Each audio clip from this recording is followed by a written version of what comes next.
All right, Darializa's here, everybody. Okay. Hello. Darializa Avila Chevalier, am I saying that right? You are. Okay, is in the building. Palestine organizer running for New York 13. It's a D+32 district in Upper Manhattan and West Bronx. Upper Manhattan, including Harlem, right? Harlem, Washington Heights, Hell Inwood, yeah. and then parts of the West Bronx, so Kingsbridge, Bedford Park, all that. We can watch your launch video real quick. Let's start I there. can watch that in a minute, actually. Okay. Okay, we'll watch your launch video where you said, with Trump's authoritarianism at our doorstep and billionaire greed in our backyard, we need someone who won't let AIPAC, real estate developers, and corporate PACs dictate how hard we fight back. Today, I'm launching my campaign for Congress in New York 13 with the Justice Dems' support. I've obviously interviewed you in the past as well, DSA Slate. Shout out DSA. Yeah, shout out DSA New York City DSA. But let's take a look at this. Is how change begins. It doesn't roll in on the wheels of inevitability. We have to make it happen. Because overcoming the politics of the past takes action from all of us. Since I was a teenager, I've been organizing right here, on these blocks, in these streets. My work has shown me that we're at our most powerful when we act together in solidarity. As an educator, a union member, an Afro-Latina New Yorker, I know we deserve better than the status quo. As New Yorkers, we know it's not our neighbors' fault when they fall in hard times. It's the failure of our system. That's why I've been here, working to reunite families torn apart by our country's cruel immigration system. Organizing against what we all know is a genocide in Palestine. And as the daughter of immigrants, it's personal to me when ICE kidnaps my friends off our streets. All of these injustices are symptoms of our broken system. So where is our congressman when ICE is kidnapping his constituents? Why should we let Adriano Espaillat vote to spend billions on bombs overseas when we're struggling to afford rent and groceries right here in New York City? We live in the richest country in the history of the world. It's never been that our government lacks the resources to help us. It's just that the establishment lacks the courage. The politics of the past are failing us. It's time for us to take matters into our own hands. I'm Darializa Avila Chevalier, and I'm running for Congress. You deserve a member of Congress. Damn, I thought it was ending. No, I thought it was going to end. I really did. And then boom, it keeps I going. completely forgot. I was like, oh wow, what a banger line to end it on. No, the music, the show must go on. Okay. Who isn't cashing checks from AIPAC, real estate developers, or corporations. You deserve a member of Congress who prioritizes the people, not their political career. The era of machine politics ends now. Our campaign is backed by Justice Democrats. Keep going. We had a lot to pack into 2 minutes. That's so funny. It's like it ends now, and then the music stops. It keeps going. And then you're like, no, there's more. There's more. Damn. Powered by people just like you. For too long, we've been told that change will come tomorrow. To echo our ancestors who once stood right here, we're now faced with the fact that tomorrow is today. So join us today, because on our campaign, we're not waiting for tomorrow any longer. Okay, I think it's actually done now. Okay, boom. All right. Daraliza for Congress, everybody. All right, so you're working class Afro-Latina organizer, you're a public defense investigator, and a CUNY PhD candidate running to represent New York's 13th congressional district, as I already brought up. You're a democratic socialist challenging longtime congressman, as you mentioned, Adriano Espaillat, who has had, I mean, he's one of the old guard New York Democrats, and we'll get to him in a second. You're championing affordability, immigration, labor, and America's. You're championing changing America's unwavering support for the nation state of Israel, arguing that the country's most renter-heavy districts need a representative tied less to the political machine and more to everyday working people. Espaillat has been in office since you were in the first grade. I think I was even younger than that. Yeah. He's been in office for almost 30 years, and I'm 32, so. Okay, so yeah. why are you ageist? I mean, if he were fighting, if he were actually showing up for people, we wouldn't be here. Okay, I have his track record right in front of me. This is going to be a contentious interview. I bet you weren't expecting that. He's passed 4 sponsored bills in 9 years, 3 of which were naming and renaming post offices. You don't think that's enough for You know, district? I think in 9 years, we deserve more than renamed post offices. I think Okay. the fourth one was actually something similar. No, wasn't it Okay. just like another commemoration? Yeah, Yeah. I don't have that information in front of me, but okay. How about this? Espaillat champions progressive causes, but can also do both things at the same time and support ICE and fund ICE. You know Can what? you get a man who can do both? I mean, we have that in Espaillat. Yeah, get you a man who can do Well, both. actually, he doesn't even really do the progressive part. He just says it. He says Yeah. that he does it. Well, but isn't then, that enough? You know, it's like, it's just so infuriating. Like you vote for ICE funding, and then you call yourself a champion for immigrant communities. Mm-hmm. You stay completely silent when your own constituents are being kidnapped by ICE in your district, and you turn their families away. And then you claim to support immigrants, right? It's really infuriating in so many levels. Okay. And there are so many jokes to make on this, but it's really also sometimes hard for me because I'm just like, so many people who I know and love have been impacted by these failed policies and by his very hypocritical stances. Okay. What about what about doing incredible fundraisers with the corporate interest, the real estate lobby, and also AIPAC? You know, despite taking money from all those people, we still managed to outraise them. So I don't know how much of an incredible fundraiser. Okay, that seems like you're challenging AIPAC, which is probably in here as well, watching right now. You know? So you don't want them opening up that wallet. You've received endorsements from shady groups like New York City Democratic Socialists of America, the UAW 9A, the Justice Democrats, the Jewish Voice for Peace, Track AIPAC, in addition, what? Jewish Voice for Peace Action. Jewish Voice for Peace Action, sorry. And in addition to Jamal Bowman, Claire Valdez, Jabari Brisport, and Chi Ose, are there any new endorsements that you want to leak? Yeah, today State Senator Robert Jackson also endorsed. So Okay. that's so exciting. Hell yeah. All right, so let's get started. I got a bunch of questions here. I'm gonna hit you with them in rapid succession. New York 13 is an overwhelmingly renter-dense district, with renters making up 88% of the population, yet many working-class families are being actively priced out. Or they're being forced to live in decaying NYCHA, is that how you say NYCHA? NYCHA developments with lead paint and no heat. The incumbent, Adriana Espaillat, heavily funds this campaign through the corporate real estate lobby. How do you plan to mobilize this massive renter supermajority, ones that actually was also quite impactful in Zohran Mamdani's victory as well? And does your experience as a renter shape this candidacy as well, and your approach to federal housing policy? No, absolutely. I mean, like, I am also a renter, and I've, like so many people in New York, have had to wonder whether I can afford to stay in the city that I love. When, you know, it has become increasingly harder to find work that can keep up with the cost of living. You know, I was working towards a career in academia, and I essentially got priced out of it because this cost of living is just so high. And, you know, I think for everyone in the district, we're really feeling the squeeze when it comes to the rent. It costs $4,000 for a 2-bedroom in Harlem or Washington Heights. Damn. And this is like the second poorest district, not only in New York State, but by some measures in the country. So where the median income is $57K, like $4,000 a month is just insane. And that's what's considered like affordable.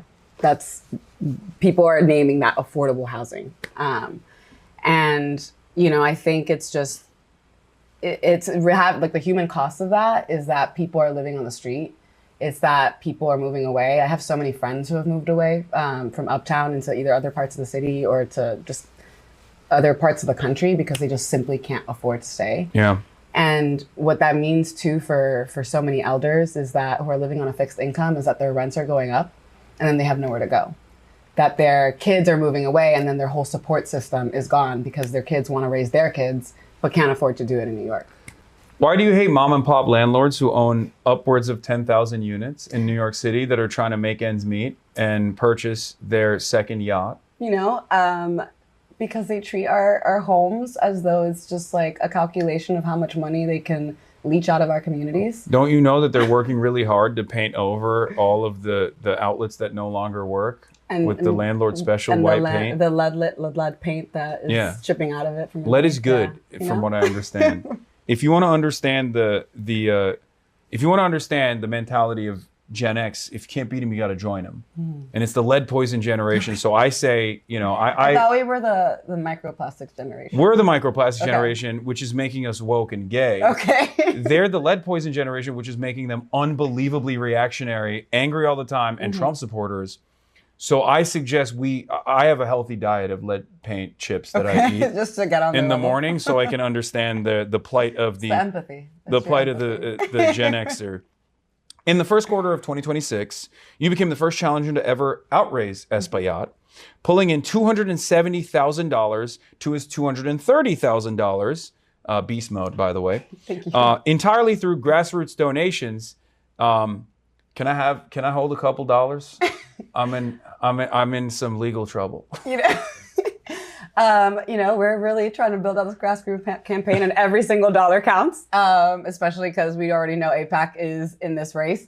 And we can beat them. I know that we can. We just need the power of the people. So if you got a couple dollars, you want to throw into a campaign that's trying to take out AIPAC and corporate funded incumbent, you can support us. But also, if you live in the district, if you live in New York, come canvass, and that will really go a long way. What do you think that says about the way that Espaillat has operated as a legislator, that he's so beholden to corporate interests as opposed to you being beholden to your grassroots donors?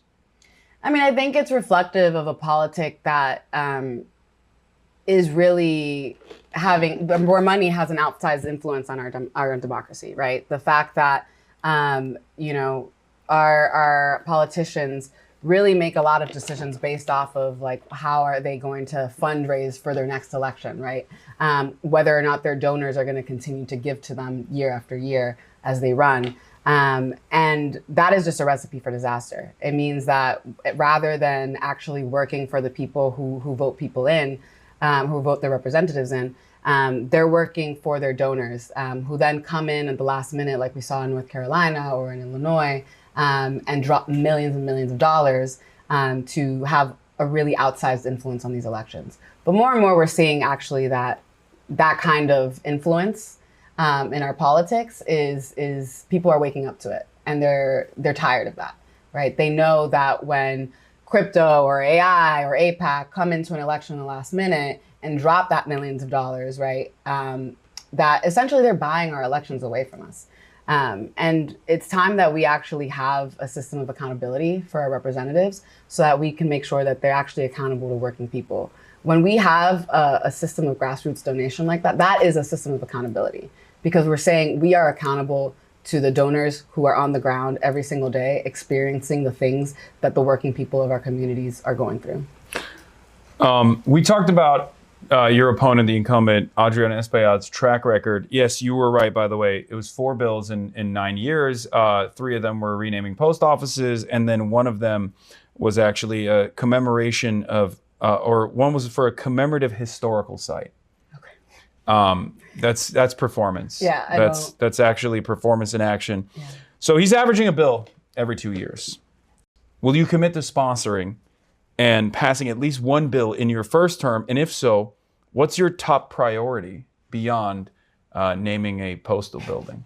Well, we have many day one priorities. One would sign on to Babies Not Bombs, the PRO Act, to make sure that we are protecting and strengthening unions. What if I like bombs over babies because babies cry all the time?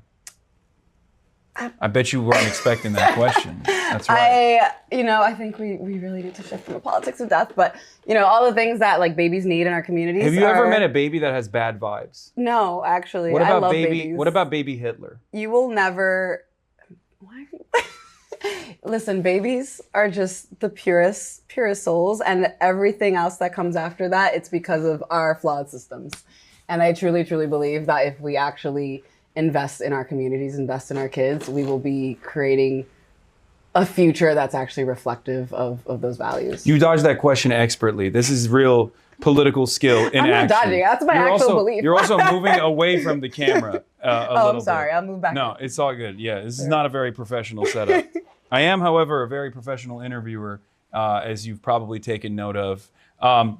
So one of the questions I ask every politician, every candidate that comes on is the Zoran method, a way to define themselves and not let their opposition define them. Zoran was defined by 5 key policies. What are your 5 key policies that you want to be defined by? Yeah, so we are fighting to win housing for all, to abolish ICE, and to invest in our babies, not bombs. We are so tired of our tax dollars going towards things like ICE, towards wars abroad that seem to never end, towards genocide, right? When we live in the second poorest congressional district and never see the fruits of our work and the fruits of the taxes that we pay.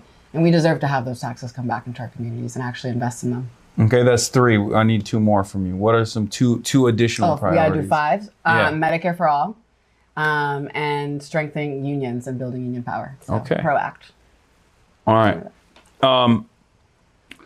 Your campaign has gained a lot of traction recently, and the New York Post is now starting to publish your shitposts as opposition research. 2 days ago, they dropped an article titled, "Ex-Mamdani campaign lead running for Congress has a history," trigger warning, "of racist remarks against white people."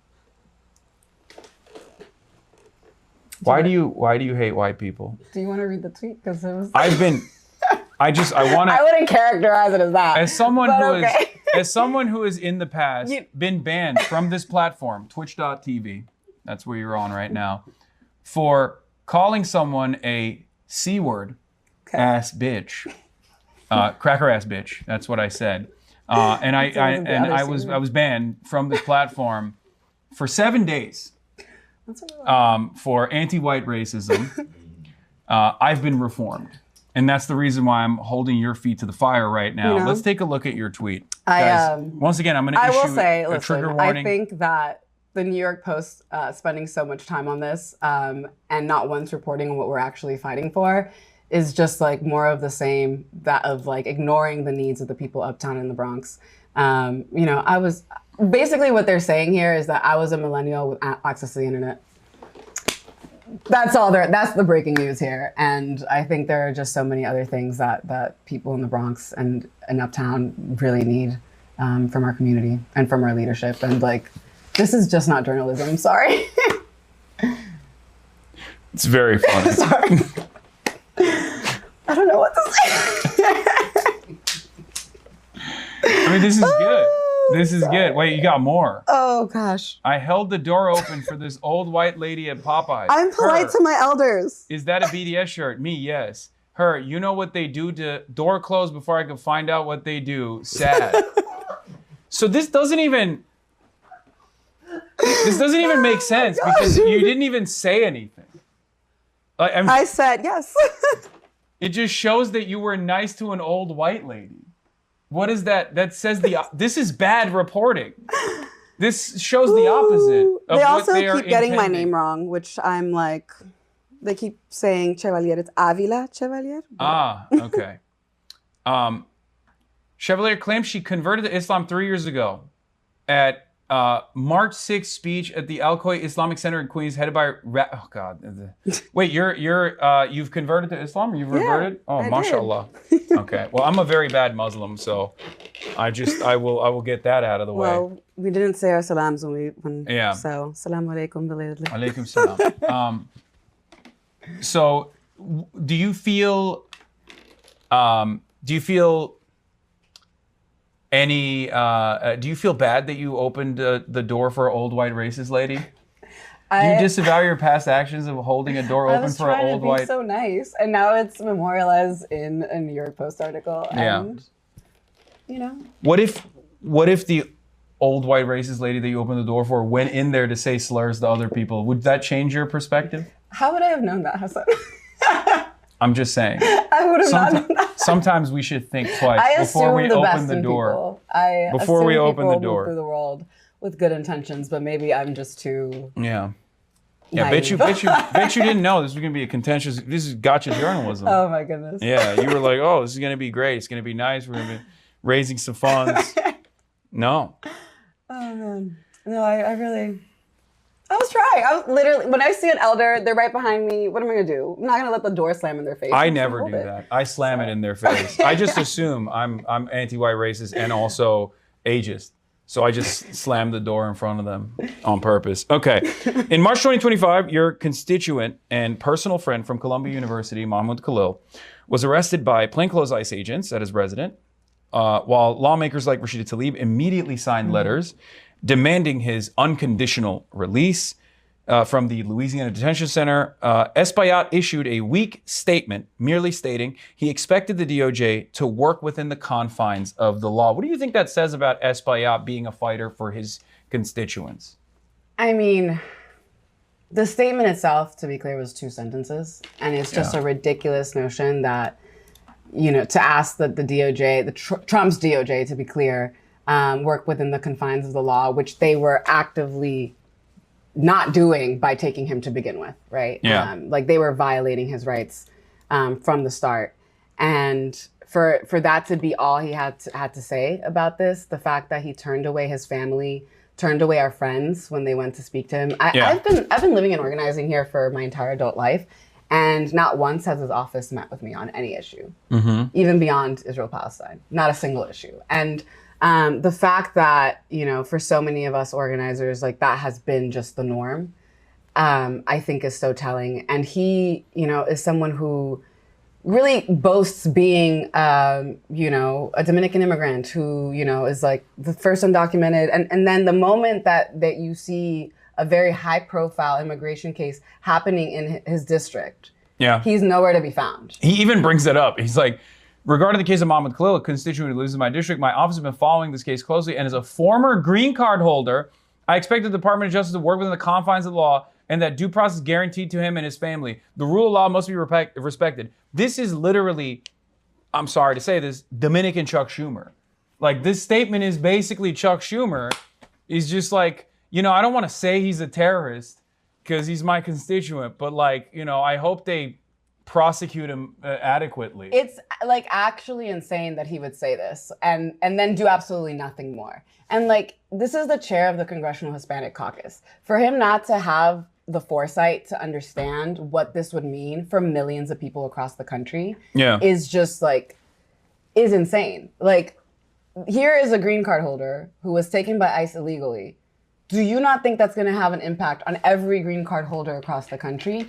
Also, this is a First Amendment right issue. And then that's going to have an impact on literally every single person. They put more emphasis onto his background than his actual comments. This is supposed to be a top issue. Where do you think that comes from, though? Because you're talking about how you've tried as a constituent to talk to him. His constituent services have been lacking on this area. Even though it's supposed to be an issue that he understands intimately, given his background, where do you think that comes from? Is it fear? Is it the idea that if you become a fighter on this kind of issue, then you're sticking your neck out too much? What does that say about Espaillat? I think it's all the above. I think it's the fact that he doesn't actually have a real understanding of the connection between these issues and how they impact people across the country. The fact that Trump had already said that Mahmoud was the blueprint for how they would engage in immigration enforcement across the country. And 8 days later, 200 Venezuelan migrants were deported to a concentration camp in El Salvador. The fact that he doesn't have just the most basic understanding of how this administration operates, how the immigration system operates, the fact that he is so unwilling to fight for Mahmoud because he was Palestinian. Because at the core of this is that he saw someone who was advocating for the human rights of Palestinian people, and as a Palestinian man, facing the consequences of Trump's backlash on that, he was just unwilling to stand up for him. And he said, damn the consequences of this on literally everybody else in U.S. soil. Yeah. And so, it's a lack of moral courage, but it's also a lack of clarity on the moment that we're in. And he's just not meeting this moment on any issue. He really, when I say he's more interested in supporting his donors, I mean that because he's taking money from the same corporations and contractors that profit from ICE detention, that profit from the collaboration between ICE and Israeli apartheid. And this is all interconnected, right? The same institutions that are profiting from this are then going to all of our establishment politicians, Republicans and Democrats alike, and paying them essentially to stay quiet on the issues that most impact us here at home. You've a long history of organizing with Families for Freedom and actively fighting against family separations, including successfully leading the defense of Abdikader Mohammed, who was detained for 18 months under the Trump administration's travel restrictions. How has this direct experience with the machine, with the immigration system, informed your approach to immigration reform? And do you support communities actively tracking ICE to protect their neighbors? Yeah, no, I think, this is a moment where ICE has always been terrible, right? It's always been terrible for our communities, and we've lived in a world. What if they ICE called it didn't NICE? The National Immigration Customs and Enforcement. I don't think that will do much on a. Damn it. Okay. Well, let's keep going. Sorry to cut away at your serious conversation about your long background in advocacy in this space. I thought that would have worked.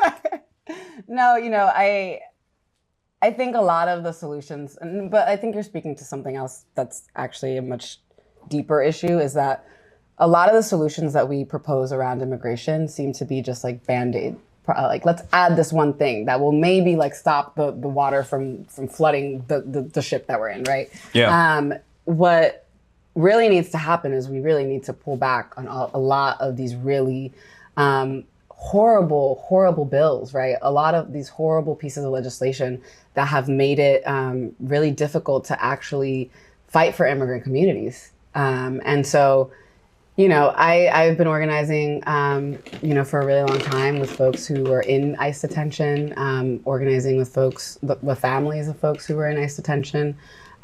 So, when Mahmoud's situation happened, there was the initial shock of it happening to somebody that I knew, but then there was also like a moment where like my brain just like clicked into like organizer mode, and I kind of just knew like what were the next steps, right?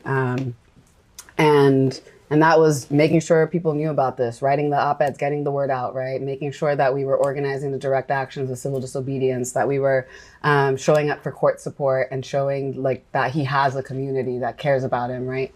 And doing so for every single one of the other students and activists who had been taken up in that sweep. And, with the other folks whose cases I'd worked on, like those were really tough cases. Because I think for so long, people just kind of accepted ICE as just like something that was there. And I think part of why we're able to talk about it in the way that we do now is because people are waking up to how it's being used, right? Yeah. And community organizing and community defense against ICE, like specifically tracking ICE, has been very successful in Minneapolis, Minnesota. I just wanted to ask you once again, like if you're in favor of doing that. Yeah, I think there are a lot of community organizations that are taking a number of measures to keep our immigrant community safe. That is one of them. And I think, the way that folks are coming together to, let each other know when ICE is like seen in the neighborhood, right? Making sure that we are protecting one another. Our institutions have failed us so terribly that it's really incumbent on our communities to come out for one another.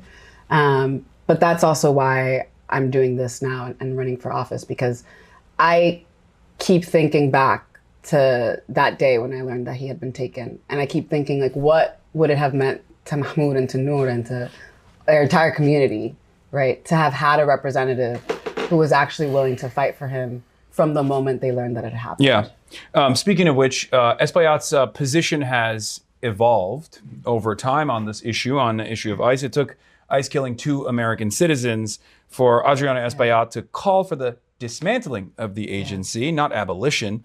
Now, you've, of course, long supported the abolition of ICE. What is your takeaway from that, though? Like the fact that it takes such a heinous crime in the hands of this unaccountable force, and not the heinous crime of kidnapping one of his constituents that caused him to move on this issue when seemingly it's safe, and yet still not take the bold transformational advocacy necessary to to really improve American society. Yeah, I mean, I think it speaks to what we've been saying, that he really is someone who operates under a framework of seat at the table politics, right? Like he just wants a seat at the table, and not to actually fight for the issues that impact us. And you know, I remember seeing, I don't want to misquote here, but I remember seeing something where he was shifting because now 51% of Americans, including Republicans or something like that. And I was like, why does it take a poll that includes the very like folks who have been advocating for this, right, for him to shift on this? And when his base has been, when the Democrats have been so clear around how we feel about ICE. Have those folks, including your neighbors that are underserved, thought about grinding extra hard so they can have disposable income to give Adriana Espaillat money? You know, I will tell them to find some time between their second and third job to I'm just saying. to make a little more. Okay, picture this. Okay, you're a nurse. You're working shift after shift. You recently got a new contract. So at least, you know, there's a little bit more money in your because pocket. they stayed 6 weeks out in the cold. Yeah, they were greedy. They were greedy. You're right. They were very greedy, and they were like, please hire more nurses and give us a little bit more money. It's very difficult to survive in these conditions, which I say is greedy. That's the opposite of Sigma Grind said. Okay? But what if that nurse, instead of going home and sleeping, decided to take on an Uber job just so with that disposable income, they could give Adriana Espaillat money so that he would be more receptive to their needs. Have you thought about that? I hadn't, actually. Okay. Well, well, we'll go talk to some of the nurses out in the picket lines. okay, because it Ask seems them how like they feel about that.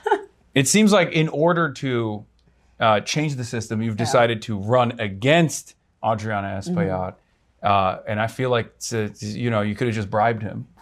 It seems like he's really into that. I do not have enough money to bribe that man. And I just think also, like, really, this is so reflective of how we get priced out of our own democracy. Yeah. Right? Like, what is the point of having a democracy if corporations are just going to swoop in the last minute and pay millions of dollars to buy it? On the issue of ICE, I want to ask you, this is something I ask other candidates as well. Now the litmus test become like abolish ICE, and that's great, but I feel like we need to go further beyond that. I think we need to prosecute ICE and hold ICE accountable. So are you in favor of that as well?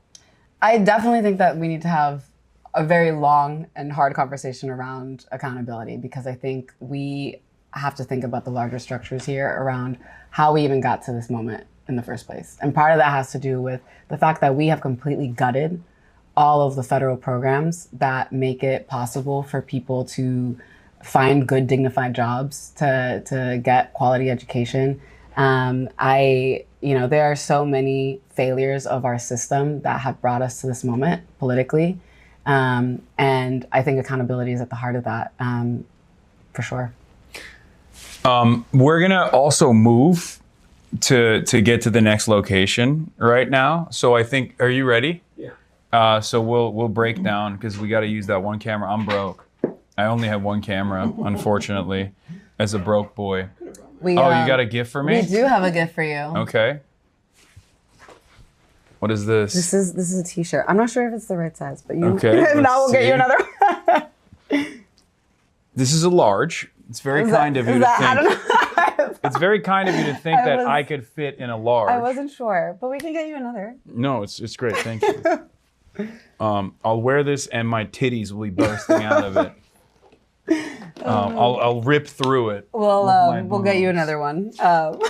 But thank you. It's a little warm out, so I also got you a towel. Oh, you did? What's the? It's another appropriate. If you're in New York, there are two things you need. Okay, what is this? You need a Darializa for Congress T-shirt, and you need a Knicks towel. New York Knicks forever towel? Okay. I mean, I'm a Wemby truther, but I'm a Wemby supremacist, but it's fine. I like the Knicks as well. We'll have a longer conversation about that one. I like the Knicks as well. You know, I'm in favor of the Knicks. But yeah, you can here. I'll pull out the camera. Okay. All right, 1 second. We'll switch over to the laptop camera, which is far worse.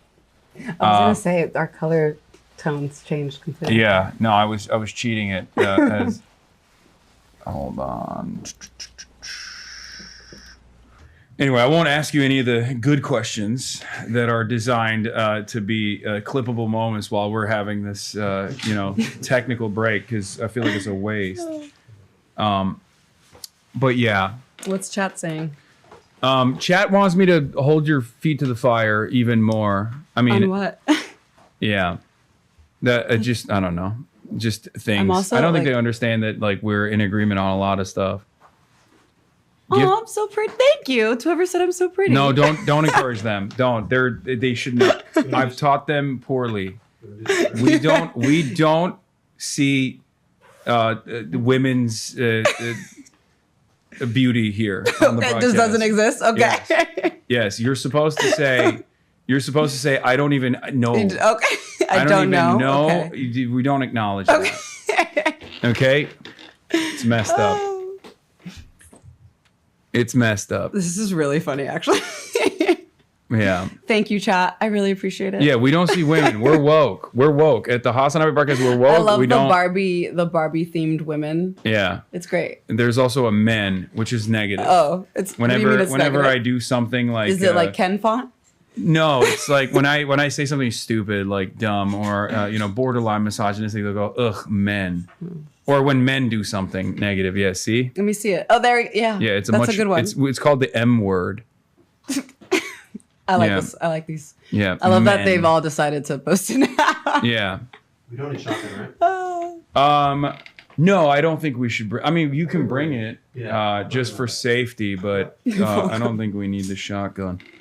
And on that note, everybody, I am going to wait. Hold on, let me call the Uber first, and then I'll leave you guys with Patrick Bet David's beautiful voice, talking about me for a brief moment while we get into the car, and move on. Explain cussy. Okay, dude, stop. Fox News is watching.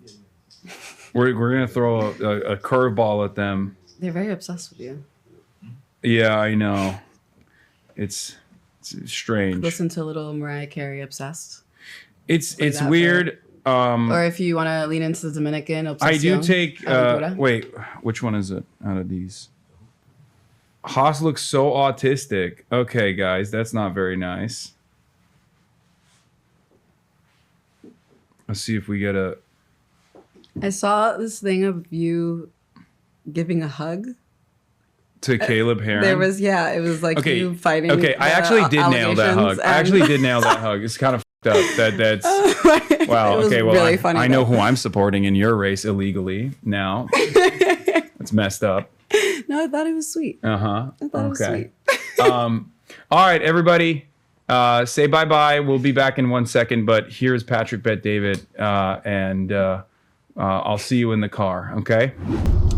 We were talking about Espaillat's loyalty and where it lies, and how it's not necessarily being a responsive politician to his constituents, but instead to corporate donors and also foreign lobbies, specifically AIPAC. He flew to Jerusalem on AIPAC's dime. When you're elected, if you defeat Espaillat, what part of Israel would you like to see first? I've actually been to Palestine. I spent a summer in Palestine, and I was working in Nablus, but I got to see a lot of the area, and it was really beautiful, but also really hard. I was young. I was 20 years old, and it was very formative in many ways. So it's not Tel Aviv. No, it's not Tel Aviv. Did you know it's the only democracy in the Middle East, though? You know, when you have apartheid, that's hard to square. Okay. So. All right, good to know. Yeah. No politician has ever been elected in New York City after answering that question in the negative, famously. What does it say about a representative that still chooses to go to Israel, to visit Israel, even though UN and countless human rights organizations have concluded that Israel is committing a genocide in Gaza? Do you think that Espaillat should return the hundreds of thousands of dollars of pro-Israel and pro-genocide donations that he has received? I mean, I think this race is about proving that people are tired of a politics of death, that they want a politics of life. And I'm at a point where I'm just like, do what you will. June 23rd, we're gonna win. Okay. Because I think people are just so fed up with seeing that, their representatives are taking money from these institutions that really are so deeply motivated by the profit that they gain from slaughtering our communities, and not, actually investing in the things that sustain life here. People would ask me a lot, actually, last year during the mayoral race, he's the mayor, so like, why is it like that people ask him so much about Palestine? And my response to that was always that, if you can trust someone on an issue that is a question of like human dignity, you can trust them on all these other issues, because that's going to reflect in every policy choice that person makes. If at the core of what they're fighting for is human dignity, it's going to reflect in their healthcare policies. It's going to reflect in their housing policies. It's going to reflect in everything that we need as people to lead dignified lives. And so, I even had someone ask me, Can we, wait, hold on. Can you save your thought for 1 second? I'm sorry. The mic is either like the... Should I just hold it up to my... Bring the gain down? It's apparently like doing crackly audio. It might be the clothing rustling, or mic. Is there feedback on mine too? If it is, then it means that it's the cable. Is there? Wait, hold on. Let's fix this real quick. Sorry, so that the clips are usable. Flip it inside out. Oh no, it's just hers. Oh, should I just hold on to it? Or is there just a static when I'm also talking? Maybe flip it around so that the mic is on It could be the gain as well. No, yours is not yours is good now. Okay, yeah. If you do that, is that better? Boom. That should Have be. we solved the problem? I think we will have solved Inshallah. the problem now. Yeah. Yeah. Okay. Yeah, I mean, if you want me, should I just go ahead and? Yeah. All right. Let's continue with that train of thought. We were talking about what like a pro-Palestinian politics represents. Yeah. And also on top of that, like why is this like always a big deal? Why is this a point of contention? Yeah. Well, I think on any level of government, right? If you are someone who believes in human dignity, and you believe that Palestinians are also deserving of human dignity, right? That's going to reflect in every single policy decision that you make, whether that's healthcare, whether that is education, whether that's, housing. If your North Star is ensuring that people get to lead lives that are dignified, then that is going to be reflected in everything. And I think, when people were really, they were asking me a lot about this during the mayoral primary last year, where I was doing a lot of canvassing for Zahran, and they're like, well, the mayor doesn't have power over our international politics. No, but he has power over a lot of the institutions in the city that impact our day-to-day lives and really impact the quality of our day-to-day lives, right? And if I can trust that this person believes that there is no such thing as a person who is undeserving of human dignity, then I can trust them to understand why our healthcare is important, why our housing is important. And I had someone even ask me once, why is there this difference in terms of fun on this campaign, right? And it's because like when you are invested in life is supposed to be fun. That's the whole point, right? And like, instead of the doom and gloom politics that we're always being subjected to. And so, I really think like for a lot of people on the left for whom Palestine is so important, at our core, it really is about making sure that we are thinking about our politics in a really transformational way and thinking about it in a way that is rejecting profit over people. Yeah, I think it's a really good litmus test for the reasons that you spelled out, right? Because I don't think most of our politicians are running so they can be like vociferous defenders of a foreign country that's doing a litany of different war crimes even before the genocide. In the maintenance of an apartheid state. They're getting funded. it shows that you've become an insider, that machine politics has basically destroyed your soul and has made you into this vessel for corporate interests and for foreign lobbies as well, that you're bought and sold to the highest bidder. And that makes you less responsive to the needs of your constituents and makes you a worse politician overall, because politicians are supposed to be, abiding by the interests of their people over the interests of profits. The other important litmus test is that if you can't trust a politician to oppose a genocide, then how can you trust a politician to defend democracy?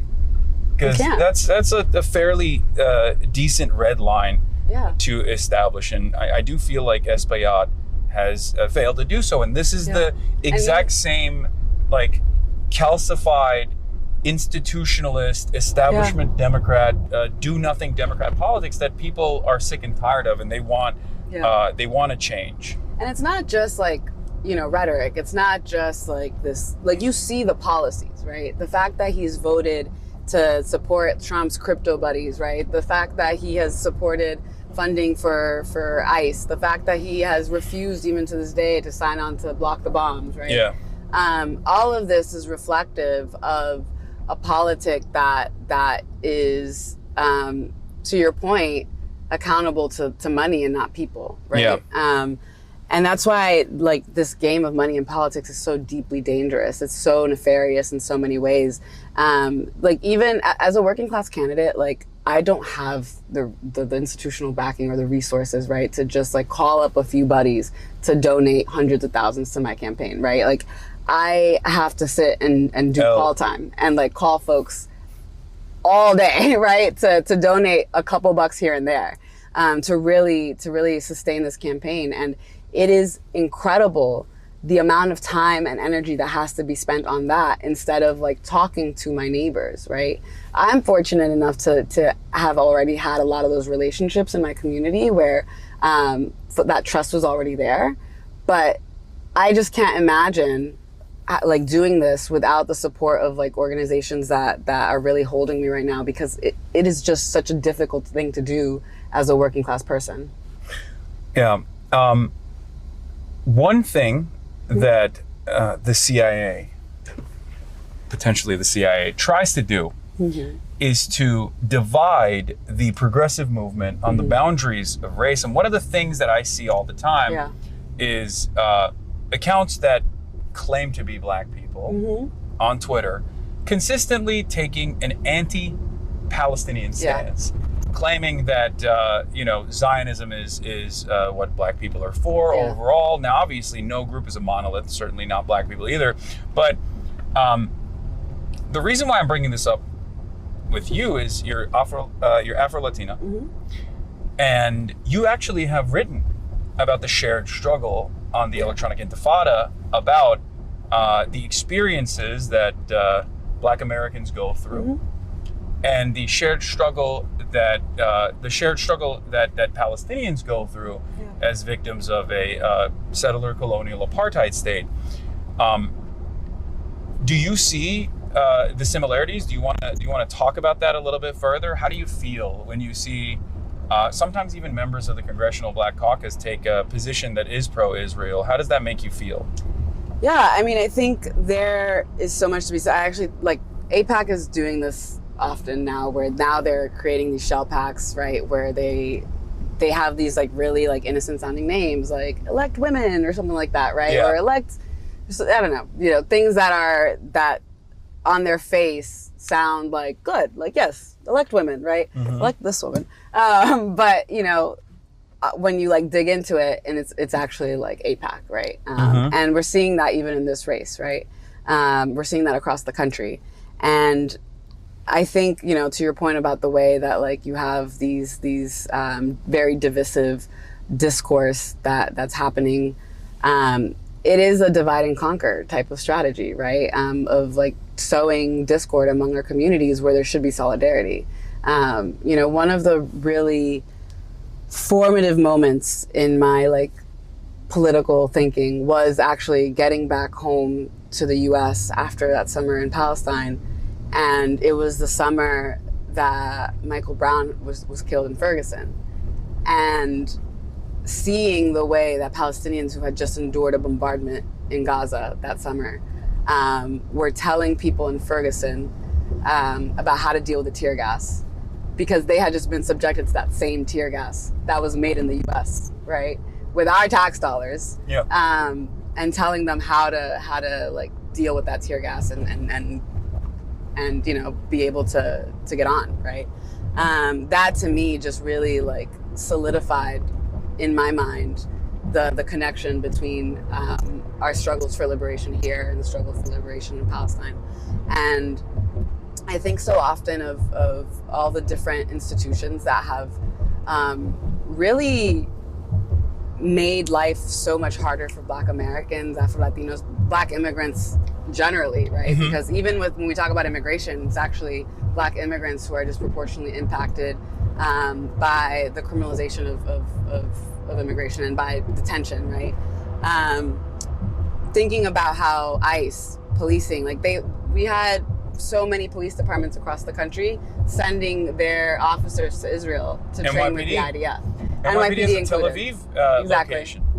Exactly. And when we think about the way that, you know, police brutality has really played out in this country against Black and brown communities, but particularly Black communities, you know, that can't be separated from the institutions that are doing very similar harm to other communities abroad. Yeah. So for the crime of writing for Electronic Intifada, you were put on the Canary mission. I was. Well, actually, it happened before that. Oh, sorry. Yeah. Well, it wasn't the Electronic Intifada piece that. No, that I was an undergrad. Yeah. So it's been many years. So you've been doxing even before 2016. That's crazy. Around 2016, I think. I mean, I got on. I don't even know when I got on Canary mission. I did lose to Candace Owens on Stop Anti-Semitism's Top Anti-Semite of the Year list 2 years ago. Oh, man. It's a wound that is deeply humiliating, but I will one day overcome that wound. But as someone who's been organizing for Palestine for over a decade, do you feel like things are changing? Because one aspect that I see it with a lot of young activists who were activated after October 7 is this idea that like change is not happening immediately. But considering that you've had a lot of time in this space with your advocacy, and you know, I've been there for a very long time as well. Yeah. One thing that I try to tell people is like, this is an unbelievable pace in comparison to the last 20 years on this issue. Does that give you courage that young people are finally changing their minds? And it's not even just young people. Now older and older generations are also coming to terms with this reality. Yeah, no, I think the shift that we've seen, I mean, it's heartbreaking because it took a genocide for people to wake up to it, right? Yeah. But I also think we sell ourselves short if we don't also acknowledge that it was also the organizing that we've been doing for many years prior to it as well. Right? The reason that we had the organizing infrastructure to respond is because people had been doing this work for many years prior to it. And it is just incredible to me to see the way that the leaps and bounds we've made in this movement, right? Yeah. And to see folks understanding how it impacts their lives, like their day-to-day life here, right? The fact that we are spending so much money, so much of our taxpayer dollars on these foreign wars, on this genocide. In the first 6 days of this war with Iran, we could have funded Mayor Mamdani's universal childcare program. Yeah. That's the $6 billion that it would have taken to give every child in New York access to free universal childcare. Like, people are doing the math, right? But don't you feel patriotic for Israel that we are waging their battles for them against foreign adversaries that shouldn't even be foreign adversaries really, but we've designed them as such? You know, that's how I feel when I fill up my tank. And isn't it more expensive when you fill up your tank? So yeah, no, and I am overcome with a sense of patriotism, duty, and honor every single time I do that. I have an EV. I don't need to fill up. Let's be real, but I think it speaks to the point of like, why are we doing this? Like, we are slaughtering people, we are bombing schoolgirls, and to what end? Because to what end? Things have only gotten harder for everybody. Advancing the Greater Israel Project as Marco Rubio and Mike Huckabee, lining the many pockets others. of the corporate interests, right? That Yeah. profit off our war machine. See, So even better. it's I would it's do just it. like I would do it even if they didn't do that. okay. Yeah. Okay. I'm just trying to get the administration off my back. I'm sorry. Okay. I'm in. Listen, I don't know. There might be a subpoena coming down the line. I'm trying. What do you think about a ballroom? It's good, right? it is so ugly. Shouldn't we build 2 ballrooms? But also on top of everything, it's ugly. Like we're spending $1 billion on this ballroom. We don't have money to feed our kids. We don't have money for any of this, and we're building an ugly ass ballroom. That's What about just- the presidential slush fund? He should have more money, I think, of the taxpayers that fund the slush fund. No? That's why it's so hard for me to respond. What do you feel about the presidential slush fund? 1776, important year. The year that this nation was so- born. It's so hard for me $1.776 to billion. answer seriously. Okay. I'm trying. No, I appreciate it. Fox News, I appreciate it. tried. She's a radical. She doesn't want the president to steal $1.7 billion of taxpayer funds that he can do whatever For he an wants ugly with. ballroom. Well, no, So the ballroom ugly. is separate. That's true. another thing. But also at the ugly ballroom. expense of- That truly, as someone who has to live with the ugliness of these corporate developers who don't care about the Uh-oh. character of our city, I see things like an ugly ballroom, and it's really enraging. All right. So we're not going to be able to get a table until 7:30. Oh, Apparently, yeah. They have they have a big line. Oh. So, unfortunately, you're not. You don't have Espaillat clout yet. I don't apparently. Yeah. I would have hoped you had more clout than him. I have no clout. At all. So we'll just. I guess we'll get out and we'll walk around a little bit before we Yeah, get a do it. table. But then you'll be able to show me What time is it? this district. It's Oh, it's got 20 like 20 minutes, Yeah, okay. it's not that bad. We can. Let me see. What's up? You're doing this shooting tomorrow over here? I'm No. the owner. Oh, you're the owner? No, we're doing it right now. Right now you're doing it? Yeah. I'm Daraliza. All right, guys. Well, yeah, but apparently there's no table for us right now. We gotta wait. I So it guess. wasn't. How many? We're live right now, by the way. That's all good. Yeah, I'm just letting you know. So, you came up through SJP, Students for Justice for Palestine, BYP 100, Families for Freedom, and the Columbia Student Encampment, which is probably like all the most terrifying institutions, terrifying groups that we can think of for many Small grassroots corporate-backed- orgs, yeah. corporate-backed Democrats, pro-Israel Democrats as well. If you win, you're going to be joining the Progressive Caucus that disciplined Jamal Bowman, that isolated Cori Bush, and just endorsed Espaillat over you. How do you plan on working within the confines of the same system that is all too eager to punish outspoken progressives? And what does DSA's Socialist in Office block give you that they didn't have? Yeah, no, it's not Also, be lost. mindful, I know Greg personally, but I do criticize him for stuff like that. You know who? Greg Oh. Kazar. It's not lost Don't rip on into him me. too much. It's not lost on me that we're going to be facing a lot of pressures in office from day one, right? Uh-huh. From the center, from the right. And so, being in DSA, being part of a federal Socialist in Office program has always been deeply important to me because I think there's an opportunity there to have the community and the institution and infrastructure necessary to actually make sure that we are accountable to our movements. I am an organizer, and the biggest benefit about sending an organizer to office is that we don't take no for an answer. We always think strategically when we are from a place of unequal footing, right? Where we have to constantly think about the few numbers that we have to make an outsized impact on the institutions that are keeping our people down, right? And so making sure that we're organizing inside and outside of Washington and making sure that we are using all the levers that we have at our disposal to actually deliver for people. So that means like organizing people who are already in office, but it also means organizing our people on the ground to be able to build the people power necessary to show why the policies we're fighting for need to get passed. And that's, I think that's something that too few people in Congress actually have. They have just accepted that the system is broken. But the whole point of being an organizer is that you see that the system is broken and you believe that something else could take its place, right? And you fight for that, and you just don't stand down until you get it. You are pushing, you talked about this already, a policy called Babies Not Bombs, which in my opinion is very anti-Semitic, where you state that giving money to feed babies is more important than giving Israel blank checks to bomb Palestinian children. Why would you rather give $800 million in child tax credits to Americans, or $800 in child tax credits to Americans, than spend $1 billion every day bombing Iran, and also numerous other parts like Lebanon? Yes, and it's not just Iran or Palestine or Lebanon, and even if it were that should be enough, right? That should be enough of a reason for us to divest from the war machine and reinvest in our kids, so that our kids can actually eat, right? And our parents can pay rent.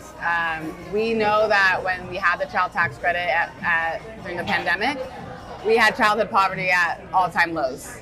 We could do that again, but what we lack is people who are actually willing to fight for that.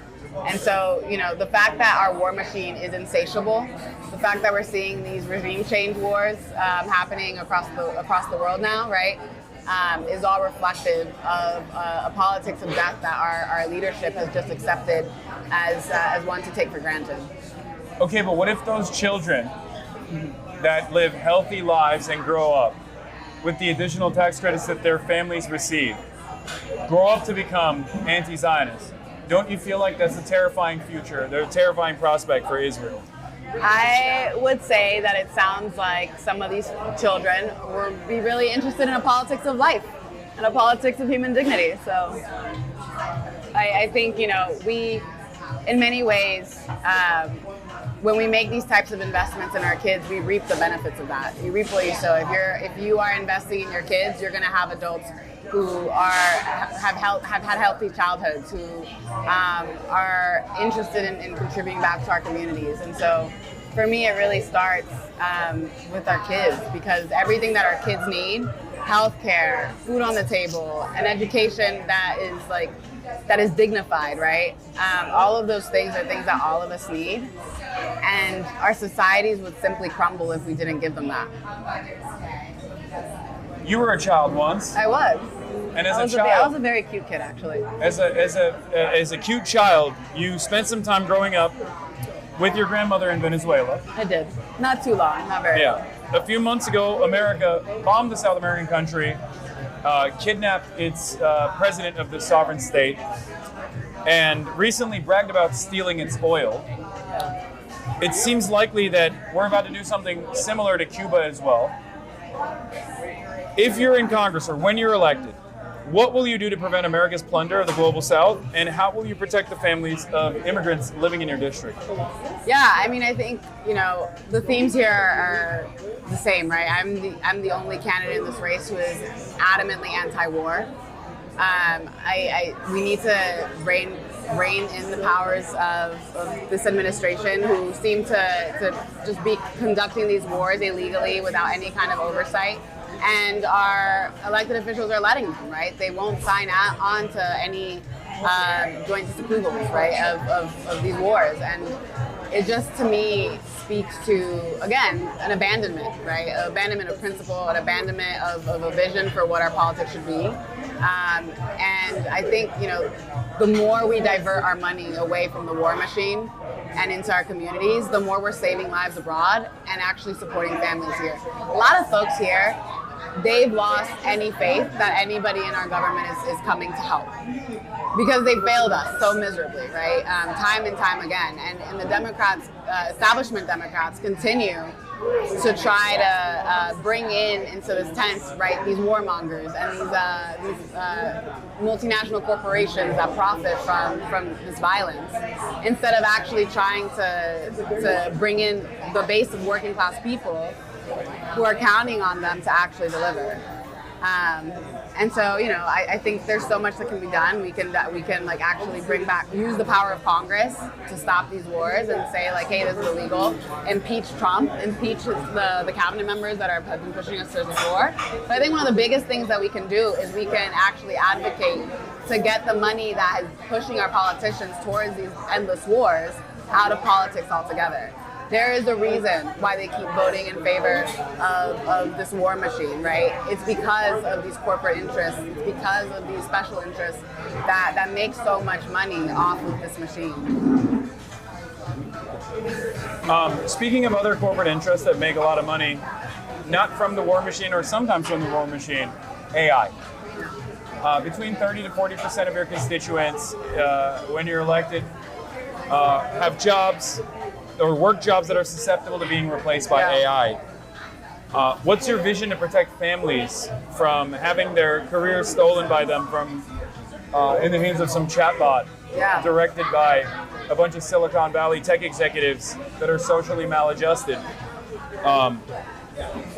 Would you support an AI data center moratorium? I would, yeah, absolutely. And also, I think what this is reflective of is like a failure of our institutions more largely. The fact that so many people's jobs are at risk with this kind of technology shows that we have not invested in a federal jobs program, that we're not investing in the social programs that we actually need to make our lives better. There's no shortage of projects that we could be investing in. Things like a Green New Deal for public housing, things like a Green New Deal for public schools, right? There are so many things that we could be putting our money towards to give people good union jobs that won't be susceptible to this kind of technology. And also, frankly, I think in many ways this is a bubble, right? I don't think AI is the solution to so many of the issues that we are facing. And in fact, I think it creates an even scarier problem of thinking we're okay and then not actually investing in the education that we need, in the jobs programs that we need, in the infrastructure programs that we actually need. And I really worry that an over-reliance on it means that by the time we wake up to that reality, we're not going to have people with the skill sets to actually address it. Yeah, but AI has called me pretty in the past. And it's sycophantic is what people say, but they're haters. I thought we said no it's calling smart. people pretty on the street. I say it's smart. What do you have to say to that? I thought we weren't allowed to call people pretty on the street. Yeah, no, AI can call us pretty. Okay. That's fine. You have some interesting takes as well that might come across as a surprise for others. Okay. For example, you advocate for creating a 4-day, 32-hour work week with no loss in pay. Yeah. So tell us more about that vision to give people more time to rest without billionaires having to sell off their third or fourth mega yacht. Because I am very scared about that. Like, how does that work? I just think so much of our time as workers is not actually productive. And we would actually be more productive as workers if we had time to rest and be with our families and do the things that like actually bring our lives meaning. And I just think overall having a more rested and happier society, right, is a society that benefits everybody. It's a society that actually benefits our economy, and also creates more opportunities for people to come into the workforce, right? It's also about like gender justice, right? When so many families have to think about like childcare and what to do with like aging parents, right? And how much of that labor falls on women. I think that we really need to think about like this balance, right? That we're of like how much time we're spending with our loved ones and how much time we're spending producing wealth for our bosses, right? It's not very Sigma Grindset of you. I will admit. I'm a Sigma Grindset mindset guy, but I'll take it. And you're like work at all hours, is that? Well, I mean, I literally do work at all hours, I mean, but you are I'm always my own. streaming. I'm my own boss, so it doesn't matter. That is true. You are always streaming. We've got lamb. We've got lots of stuff. I'm so Can I hungry. get a lemonade? With mint, please. All right, let's eat. And here's water. Thanks. You want some water? Thank you. Oh my God.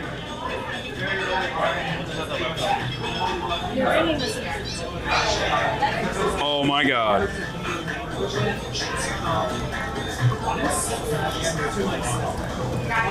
He's gonna forget all table manners? I know. Every time I've done one of these, I usually try not to have food Yeah. with candidates because I can't control myself And you just go crazy with the food? and I go crazy with the food. Honestly, I respect that. But I'm glad that we got as someone who I'm is a glad that we got the foodie, questions out of the way. Oh, this is exceptional. Look at the pull. It's so soft. Delectable.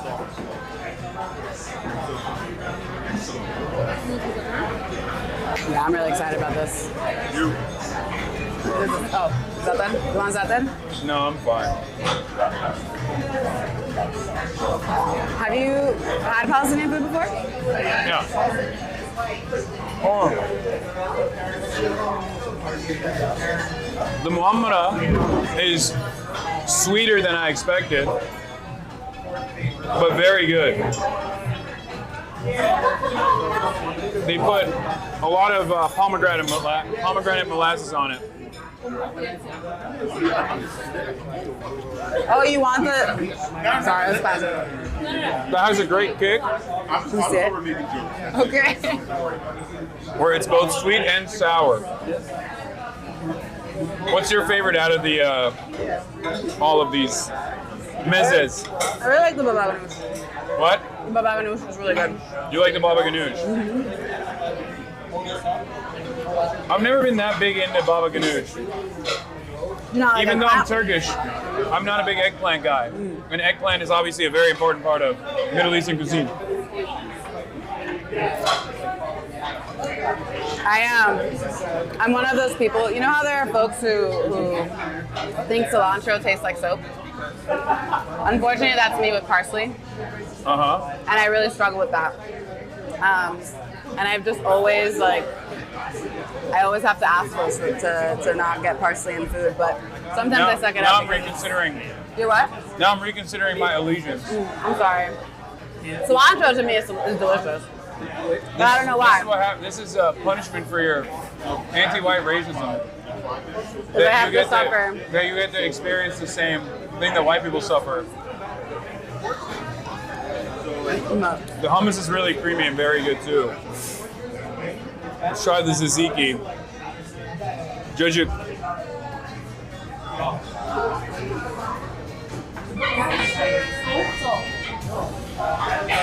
What's that? I have no idea. There's a really jacked guy here. I'm not going to show him because he's just eating his food. But I wonder if this this food is good and fits his macros. I want to ask him. Oh.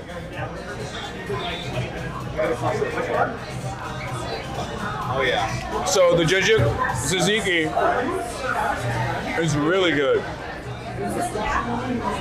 Sometimes in Middle Eastern restaurants, they dull the kick and they don't put like the necessary garlic in it or the necessary spearmint leaves in it.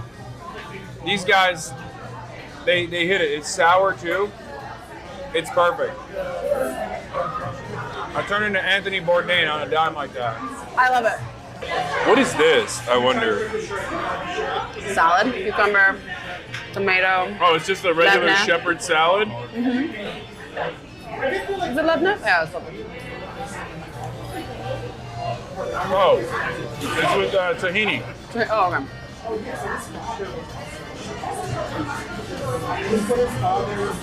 This salad is just a vehicle to eat tahini without feeling a sense of shame that you're just downing tahini. I just want the bottle of tahini, really.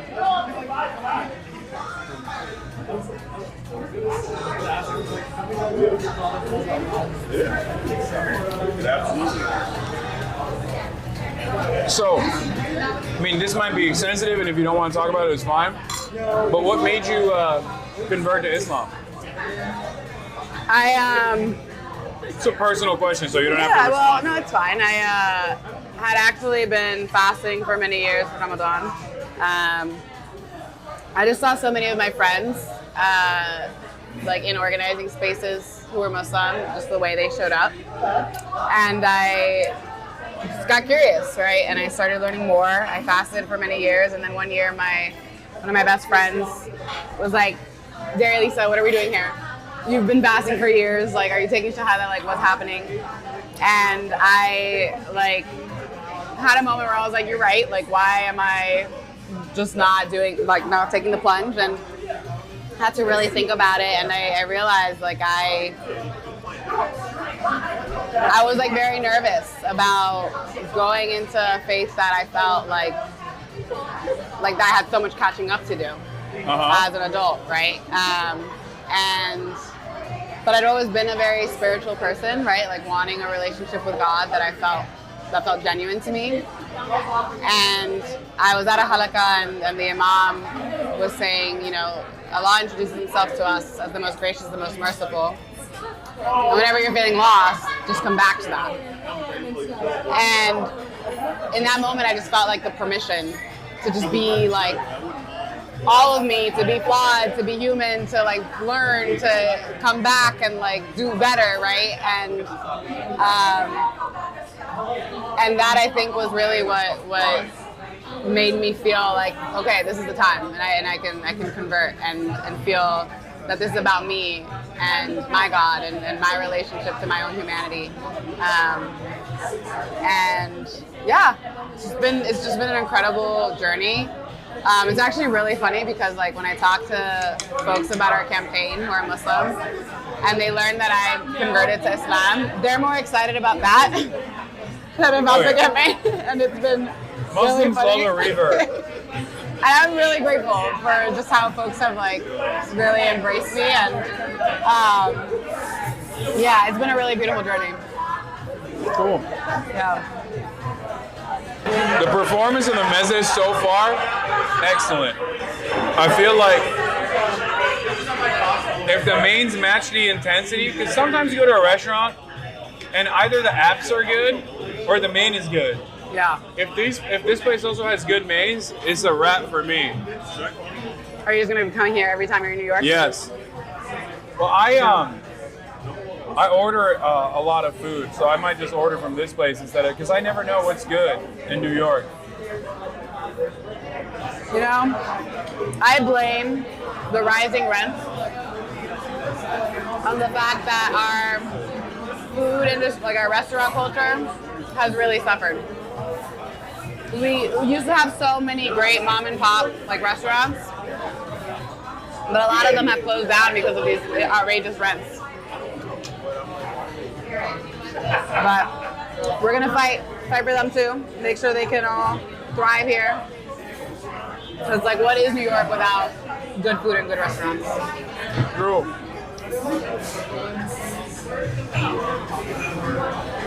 What is New York without good food? Washington, D.C. Well, not even. D.C. doesn't have any of the... That feels insulting, I'm sorry. New York is New York, there's no comparison. True. I wanted to say Chicago, but Chicago has really good food too. So, there's not really... To be clear, we still have great food here. Just to be clear, we still have great food. Yeah, no, but I know. It just breaks my heart when your favorite restaurant gets closed I'm glad down I said DC, because there's a lot of people in the chat yelling at me saying DC has great food, but I don't care. If there were any city you said would have elicited a similar reaction. Yes. There's people from all around the country. I just have a personal smoke for DC. And that's fair. Considering the number of times you come up in conversation in DC, I got that. Yeah. I can't get over the fact that Congress is there, and some of the most evil people on the planet happen to frequent DC. How often are you there now? Not often. Like, I get invited to go to conferences and stuff like that, and if it's in DC, I just don't go. Honestly, fair. But I was there with Summer Lee, Yeah. who gave me a tour of the Capitol. That was cool. What was that? I did a January 6th tour. She showed you all the sites? Well, she didn't intend for it to be a January 6th tour. You turned it into one. Yeah. I saw the Ashley Babbitt site. Was it everything you expected and more? Yeah, I mean, it was boring. But Summer's fun, no? She seems like a fun, bubbly person. Who? Summer? Oh, she's awesome. I love Summer. She's amazing. So yeah, we're having Israeli food. Just wanted to say M Israel High, just so we get it out of the way before we run into trouble. Question about your favorite character from the Cars universe? No, don't answer that one. I'm leaving my mic here so I don't have a piss camera. Okay. This is moving so fast.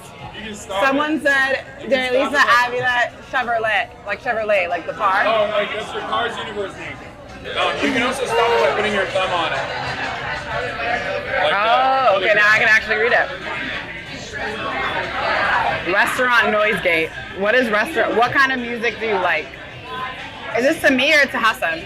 No, it's all It's you. to me. Okay. I listen to anything if it's a bop. Like, I do not care what the genre is. If it is a good song, I'm playing it. Let's see.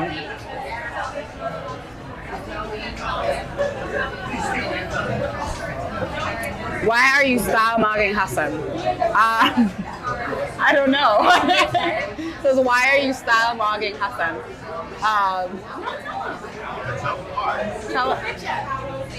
I mean, this is the fit. I don't know what to say. This is the dress. These are the sneakers. Kept it real simple today. The glasses, earrings. I don't know. My style inspo is Sade. I just think there's everything. That woman is just incredible. The voice, the style, the looks, all of it. Let's see. More telling me I'm pretty. Thank you. Thank you. I know we're not allowed to say that in chat, but what restaurant? This is a yacht.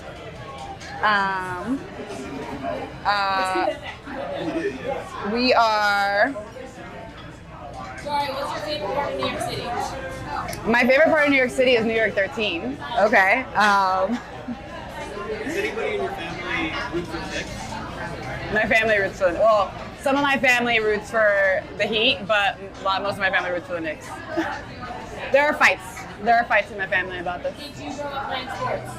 I played sports as a kid. I played soccer. I was briefly a cheerleader.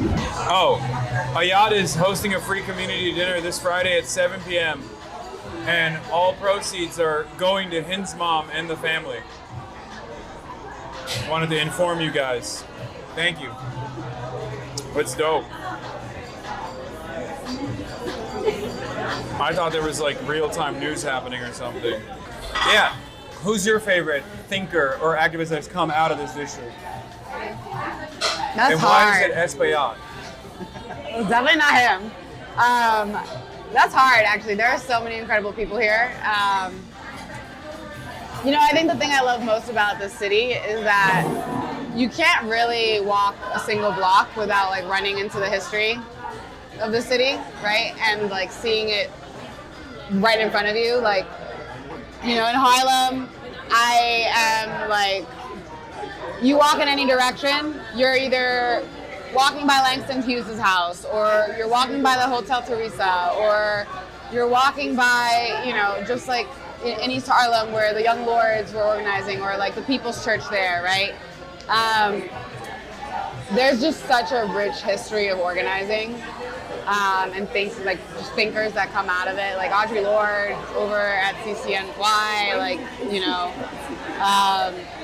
Zora Hurston, like Ella Baker was organizing here, you know, Malcolm X, like so many incredible people have come through this city, but but uptown and the Bronx in particular, and it's just everywhere. Like you really feel it. Do you feel like? Give me this and I'll give you the new plate. Yeah. Wow, Oh wow.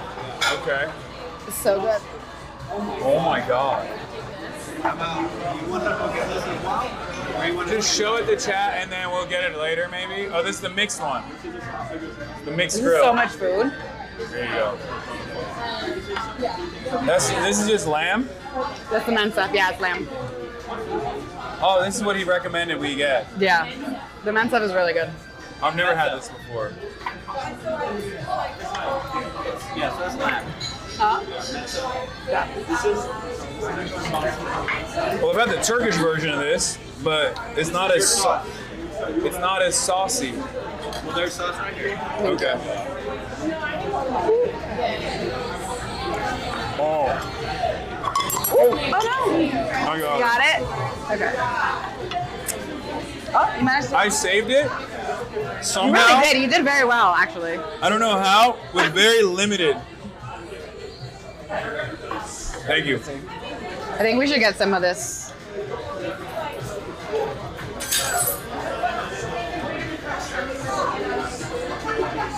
Oh, thank you. I'm shoved in a very small corner here, Do you want Chad. me to move this a little bit? No, it's fine. It's all good. Don't worry about it. Okay. I just feel, as someone who is significantly shorter, that like it's unfair that I have as much space as I do. You okay?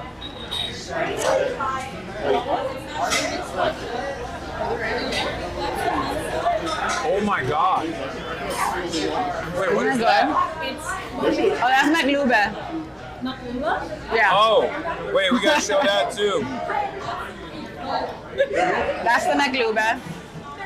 It's got eggplant, which is really good. Oh no, the McLube is actually like so good. All right, I'm gonna have to take a bite of that. Oh my God.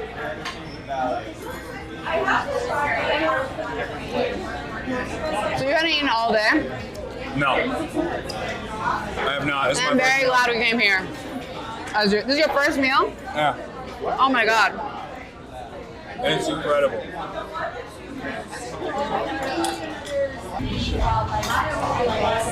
Okay.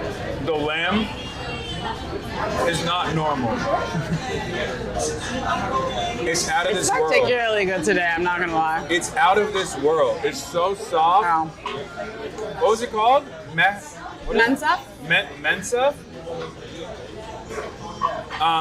The basic mixed grill is decent, but it's like pretty basic. It's the same everywhere. But like, it's not even on the same playing field as the lamb.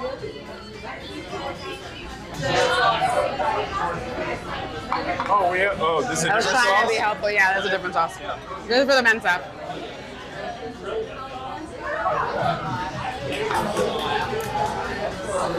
So it's eggplant, chicken, potatoes, The potatoes? right? Some potatoes. Rice, and carrots, and some parts of Palestine and like other parts of Levant will do like cauliflower. There might be cauliflower in this one actually. But it's called McLube because it's upside down. You flip everything.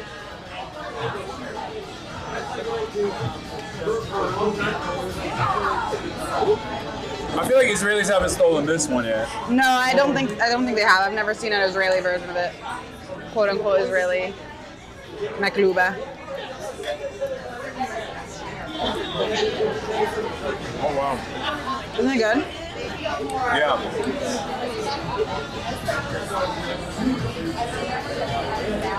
The potato has a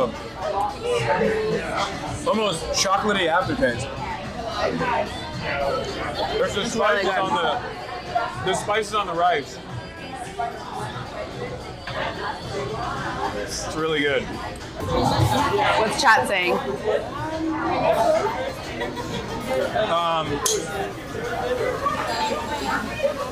They're doing Coke Bert, which is a little cat that does a line of Coke. It's a little kitty cat. You can't really see it here. And they're saying time for dessert. Socialism is when we eat good, and I agree. Yeah. I hate Krispy Kreme because it's too good and I can eat it.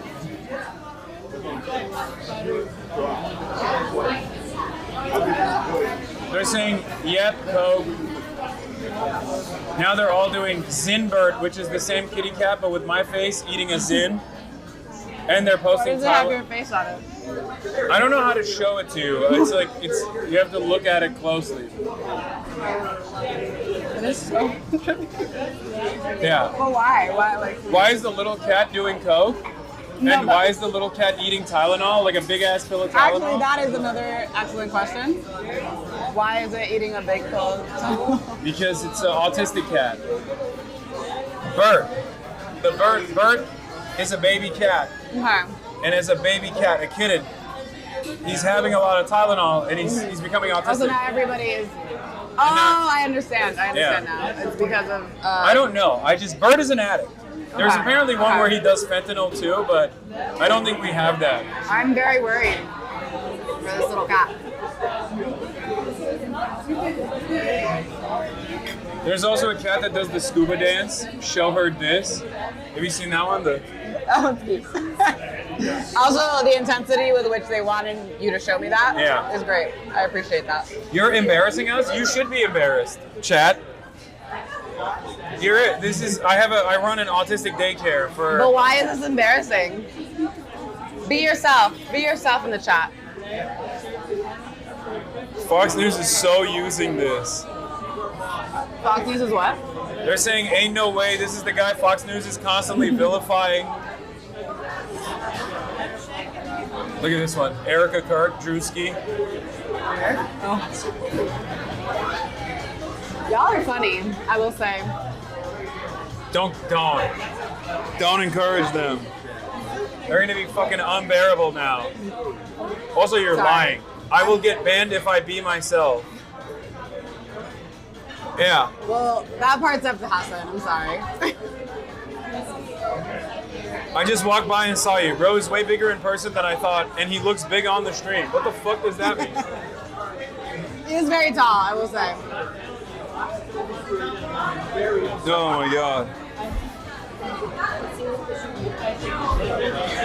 Yeah, my chat is embarrassing. You're what? I said my chat is embarrassing. I will. And now they're spamming. Now they're spamming tiny head emotes. They say I have a tiny head.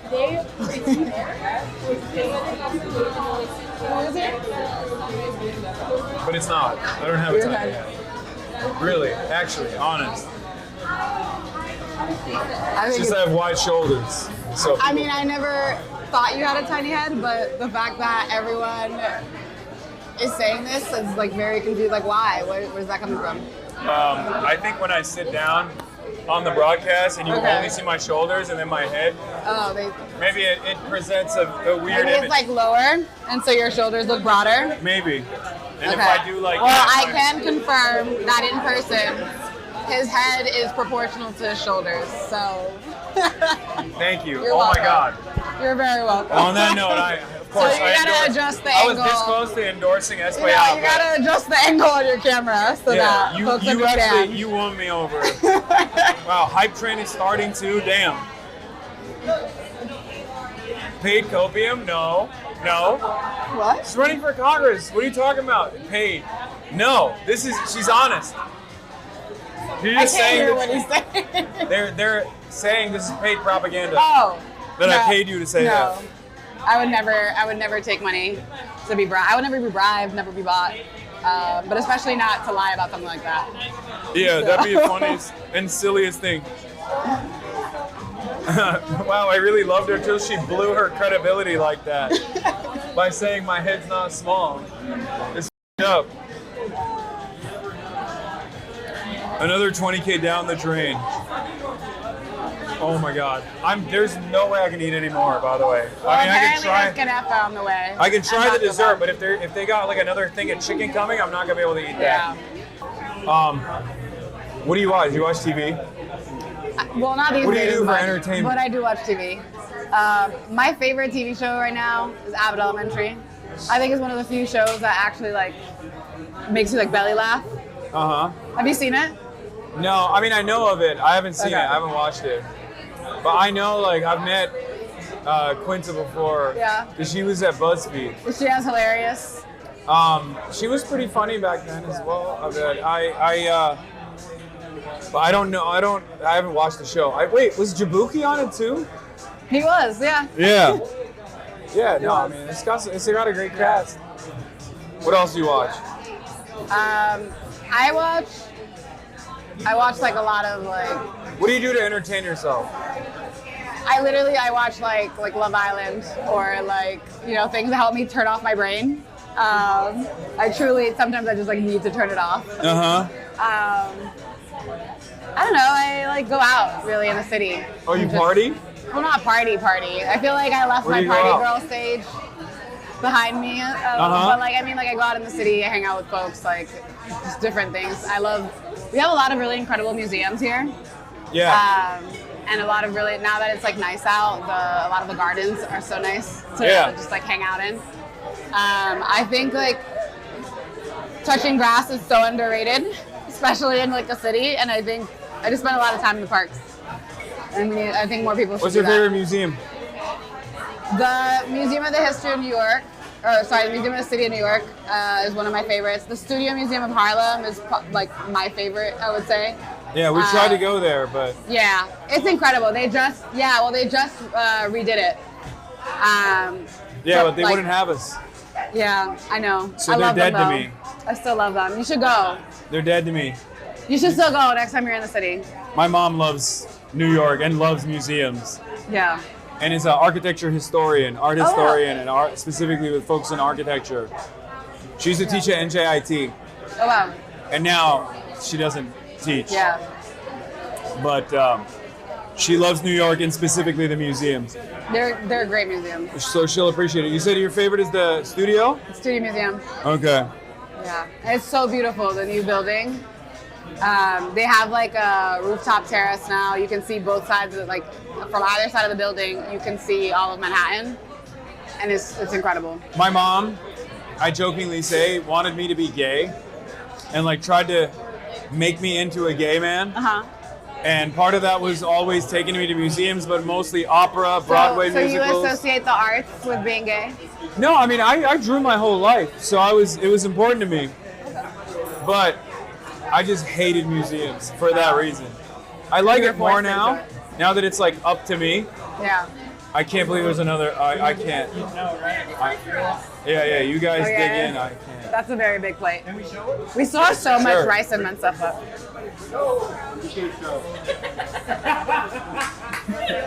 Brandon is very sad that the plate was stripped from in front of him. Yeah, we're good. I'm out. Oh, you're Getting out? out. Bye, Brandon. I chat.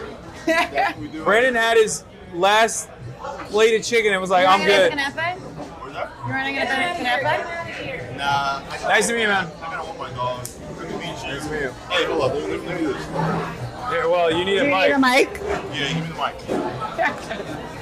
mic. Get it. All right, look, chat. If you're in New York 13, Harlem, the Heights, Inwood, West Bronx, all that, vote for Darializa on June 23rd. Early voting starts June 13th, 15th. Early voting starts at some point before June 23rd. This is why you only Get get a out box there. of Krispy Kremes for food. Nah, look, this is true. Now you got me. That's why they cut your food. It's true. Now, they cut my pay. They cut my food. We need money. Give us money so we can get more than Krispy Kreme, and I can learn what day early voting starts. Yeah. Please. All right, that's it. Bye. Good night. I promise we make sure everyone on our team eats. So Bianca has come up with this icebreaker for our team. That is, if you had to pick which one of these you would be, which would you be? A rat, a roach, or a pigeon? Oh, gross. And why? Right, it is very disgusting. Like, what about it? I don't know why they decided to go with all of. I mean, I guess pigeon, Why which pigeon? is you don't like that. Why pigeon? Because it's the rat of the air. I agree. Yeah. But why? But No, why I like to why have. do I identify If I'm with gonna that? rat it up, I like to do full spectrum coverage. I'm not just ratting it up on the ground. A rat can only squirm around on the ground. A pigeon, on the other hand, can be a threat in so many different. Pigeons are a threat to you? It can I be. will say the number of times that a pigeon has just flown into my head is just. Or I don't shit. understand. Or I don't know what it is. pigeons can deploy unguided gravity munitions. They can drop shit on your Because head. you're just an agent of chaos, is what you're saying. Yes, I feel like it's a much more, it's a multi-tool, multifaceted rodent, space rodent. Why? Okay, you can't so- make the right, game makes up the and then question. also be this angry. When- He really has made the rules, to be fair. Yeah. That's Do crazy. you want to explain why yours is rat? Oh, you want me to explain mine? Okay. What are you? I will preface this by saying I am absolutely terrified of roaches and rats. I think like I just cannot be in a space with them. But I would be a roach simply because if there were like end of times, like roaches would still survive, and I just feel like I've got that kind of spider ferret in me. Like I would survive that, you know? And Yeah, but they can't survive being stepped on. Okay. I'm just saying. Yeah. I see a roach, Why, I step on it. This is why rat is the right answer. so okay, Bianca's about to explain why rat is the right answer to this question All right, that they let's came hear up it. with. Also, do you want to say hi? Oh, yeah. Hey, I'm for us. Vote for Daraliza. What do you do? Okay, we're back to the rat. We're back to the rat. We're back to the rat. Oh First my of all, God. you've got uptown rats. You've got downtown rats. It's called variety, number one. Number two, they love to scurry. Number three, people are like actually scared of them. You encounter a rat when you're not expecting to it, it's a problem. Even when you are expecting it, it's still a problem. I disagree. You disagree what? I don't think rats are scary. Well, you live in LA, don't you? Yeah, there's big ass rats in LA too. No, it's not My the mom same. freaks out about rats. Like she zero chill when she sees a rat. I think they're like a smaller raccoon. Who cares? No. Rats are pretty terrifying. Very, very, very few. But the right answer is rat. Pigeon is the normie answer. Yeah, I'm a normie. Okay, well, I guess that ends that conversation. I like that. I'm a normie. I This is the think I first time give you've a- been called a normie?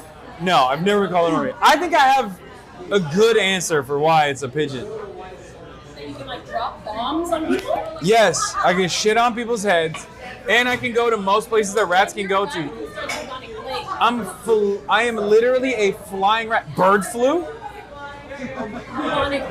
Okay, bird flu. Okay, Bianca is insisting on the bubonic plague. Bird flu could be more devastating than bubonic plague, in my opinion.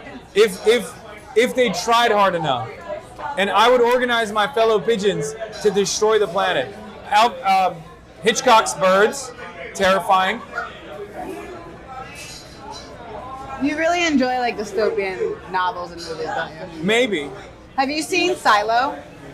I didn't like it that much. Oh, okay. You That watched was the Silo? last one I saw, last dystopian show. And I saw. normally love like dystopian future flicks. Like one of my favorite movies, even though it's a dog shit movie, is Elysium. I've never seen this. What's it about? Elysium is a Matt Damon movie about a future where like all the wealthy are living in this like anarcho-capitalist society. All the normal working class people are being dominated by robots. Artificial intelligence and robots are like forcing them to work in factories. Matt Damon has an immediate relative, I think, who has like a debilitating injury or some kind of health complication. And he gets it in his head that like all the billionaires, the super wealthy, they live in space, in a space station. All the humans are stuck on the planet.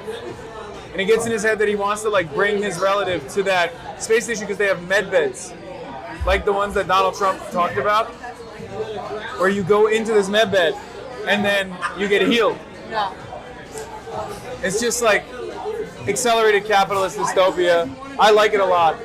Did you see this? I'm blanking on the name of it now. It was like Mikey 17 or something like that? Yeah, Mickey 17. Mickey 17. I think that it was all right. I was kind of underwhelmed by it. Okay. I also think that, what's his face, a really good actor? Robert Pattinson? Robert Pattinson, yeah. A really good actor, but it was actually, I think, that director's worst work. Is he also the one who did Parasite? Yeah. Yeah. That was also good. Sorry, your craziest subway story. My craziest subway story? There are so many. I was actually on the train when that blackout happened a few years back. Yeah. How long? I don't even remember. It was hours. What were you doing? Was it I hot? was on the train. So the blackout was like around, it was in Midtown, and we were I was taking the A from like 125th downtown, and so it was that stop between 59th Street and 125th. And all of a sudden we just stop, underground, no service, no one knows what's happening, and we're all just there for hours. In the dark. No, luckily the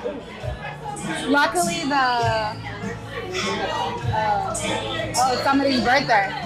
Happy birthday, so-and-so. Whose birthday is I it? have no idea. That's why I said so-and-so. Woo!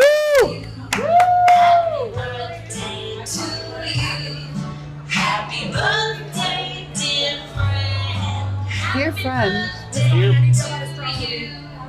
I didn't finish my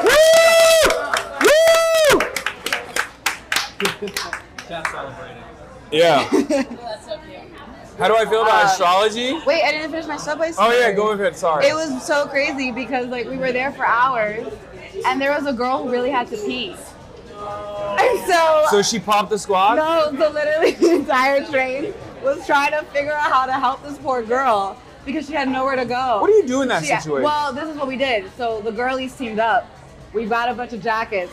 We took her to between the two cars, and we just blocked everything with the two. And that's on mutual aid. And that is on mutual aid. So we all came together. We helped our girl out.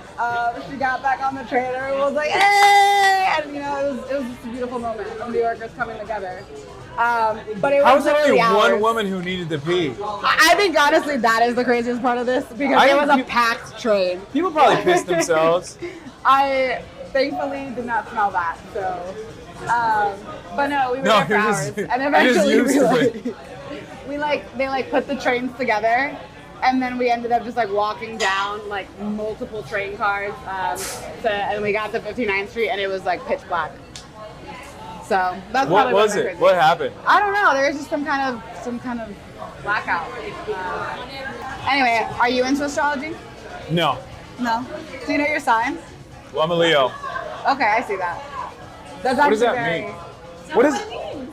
What does it mean? I mean, the fact that you have one of the most viewed Twitch streams is very Leo coded.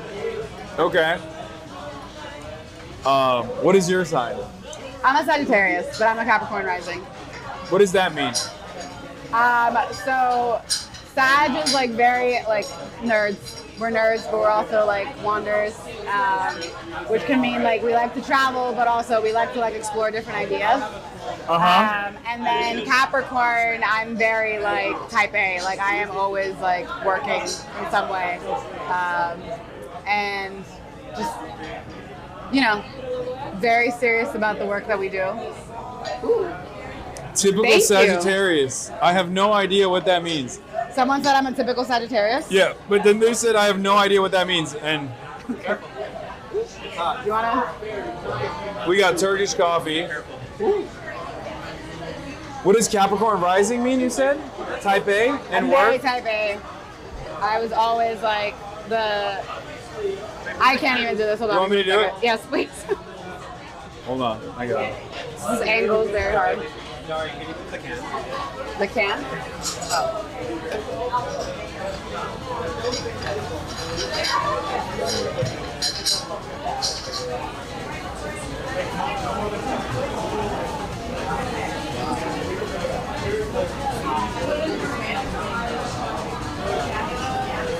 They're very You want more? No, I'm okay. You guys want some? Just keep it over there. Over there. Okay. Last time I was with Mahmoud, I put water on it, and he freaked out on me. You put water on the coffee? And he will never let me live it down. Every time I've seen him since, he'd be like, remember when you put water in your coffee? What the f was that? Actually, that is kind of crazy. Why would you do I that? always do that because, like, it's too cold. It's too warm. It's too warm. It's too warm? It's too hot. You put seltzer in your coffee? That sounds disgusting. I'm really sorry. It's just funny that he, like, had just gotten out of prison. And that was the most horrifying. Insulting He his looked coffee. at me. He looked at me like that was the most horrifying thing he had seen in months. I do think it's kind of crazy that you did that. Are you gonna do that now? No, I'm just gonna wait. Okay. But I stand by that. I think like a little bit of water in coffee is fine. Do you just make yours more diluted? What? Do you just make yours more diluted? Yeah, it's Okay, fine. that makes sense. No, I mean I always do like Nespressos is the same way. Like Nespressos are very they're already heavy. Yeah. So it's fine if you dilute it a little bit. It's an Americano. Yes, that's right? true. I guess so. Would you ban Zins? Would I what? Ban Would you Zins? ban Zins? I'm asking for myself. It's a coffee nicotine pack. I actually don't think I've seen this. You've never seen a Zin? I don't think I have. Damn. Interesting. It's a nicotine pouch. It's not Okay. even, there's no tobacco. It's just like, it's like a snus, but with just nicotine.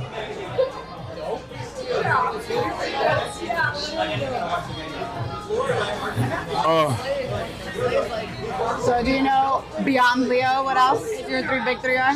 No, I have no idea, but chat might know. Oh, they probably already have your birth chart on lock. If someone in the chat has it. Chat, what's my Let me know. birth chart?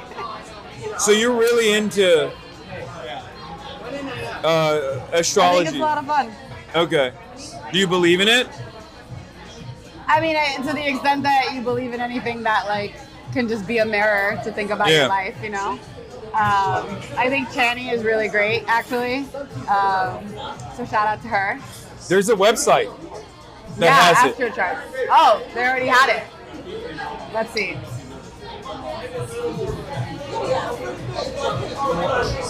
Okay, your moon is in Capricorn. What does that mean? That you also share some Capricorn traits. Your sun is in Leo, moon in Capricorn. Where's your ascendant? Does it not say? I don't see it. Oh, yeah, because we don't know what time you were born. But. I feel like I've revealed that information before, Well, but I guess not.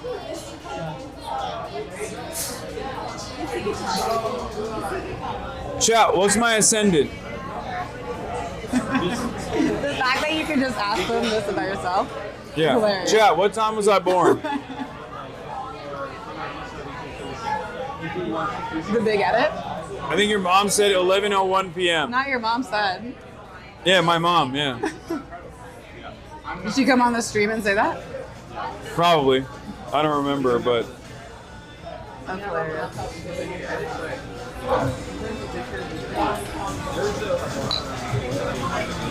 it's good. And you didn't water it down No, I don't need to water it down. I always water it down for for temperature purposes. for how hot it is. I'm dying. Stop entertaining this. Hasan needs some water to dilute his coffee. Yeah. Hasan, you said it before 8:06 p.m. So is it 11 or is it 8? I don't know. I don't know what that You're means gonna have to call anyway. your mom. And then your mom's gonna be like, what Astro Girly is asking you about your birth time. But it's really the chat. Everyone wants to know. She's used to it. Did not have full chart for Hasan on my list. Did not have what? Birth Full chart? chart, full birth chart. Yeah, there's like people that do my birth chart on the internet. Yeah. Like they'll do a zodiac They do it stuff. of for like me. different celebrities, and they just like put it up there. Yeah. I don't know what it means, but they say nice things sometimes, so I'm happy about it. I have same big three as Jane Fonda, which I've always thought was great. So She's interesting. She's one of the coolest, but like on Israel, she's like, which is so I know strange. it's kind of How are you Hanoi Jane and then you're like pro-Israel? How is that possible? that part makes me sad for sure. Yeah, and he also, she also married, what's his face? The billionaire, the cool billionaire. Whoa! Oh, look at this. Wait, what do they put in them? Is there ice cream in between? Yes. Goat cheese ice cream. Goat milk ice cream. Oh, is the ice cream like the Turkish ice cream? Oh, hell yeah. I think I might have got it caught under. Oh, it's fine. Okay, Vanessa's on the way. Oh my God. Can I pass it? Thank you. This looks really good. Okay. So I think they cut it and put ice cream in between. Dari, what are the must-eat places in New York 13? There's so many. Most must-eat places in New York 13. Okay. Soto Casa is one of my favorite pizza shops. What is it? Soto Casa is one of my favorite pizza shops. Around here, there's quite a bit. There's like really good Vietnamese. There's like Saiget. There's Thai. Then we got Kanafa. What's this? Okay, this is a lot. You put tahini in the baklava too. It's halva. Okay, I'm gonna try the Kanafa. It's so good. Oh.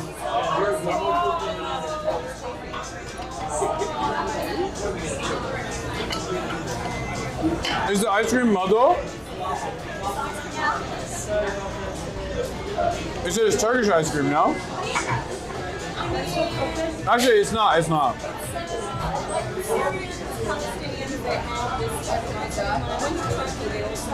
Yeah, it's like gummy. Yeah. Yeah, and we have our very devious ice cream merchants I know, I saw that trick people, and it should be illegal, but it's not. To trick a child like this. I've had many formative memories reaching out for a cone of ice cream, only to have it taken away from me. It's devastating. This isn't working. That's where I developed my anti-capitalist, anti-small business, anti-petite bourgeois mentality. Alright, we got one more for you guys. That's crazy. I know, but it's too much. I don't think we have room on the table. I mean, we can eat it. Listen, if you want it. Want some coffee? Here. Towards the other side of the table. I'll take some cups. Man, the Zin ad, come on, brother. I love Zin. Okay, but you do have to move the cup eventually. There you go. Thank you. This is way too much. Yeah, I don't think we could. Just try a little bit. I It's don't all have to. good. I will say that. There's always room for the bus driver, no matter how full the bus gets. And the same Oh. thing is true for dessert. My cousin always says dessert goes in the second stomach. Like it doesn't matter how full you get, there's always room for dessert. It's amazing. Cows have a separate stomach. Cannot confirm.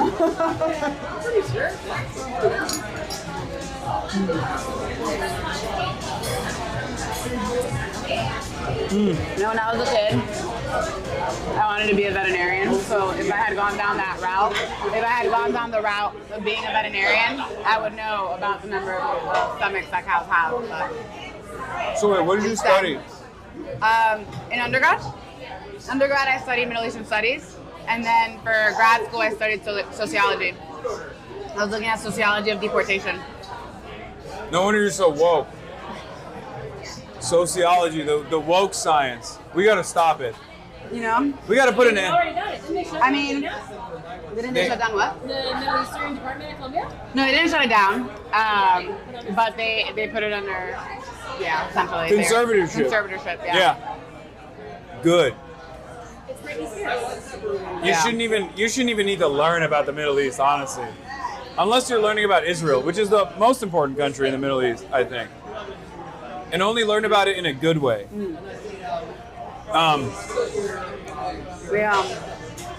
Yeah, that's what I say. Wait, someone else found my birth chart. Okay. Birth chart. Chad is searching for his birth chart. Let's see. I'm so full. Aries rising. Actually, that Fox. What is that? That does track. What? Aries rising, Leo sun, Baklava. Capricorn moon. So I am also double fire sign, Capricorn rising or Capricorn. What does that mean? So I am a Sagittarius sun, a Leo moon, Capricorn rising. You are a Leo sun, Aries rising, Capricorn moon.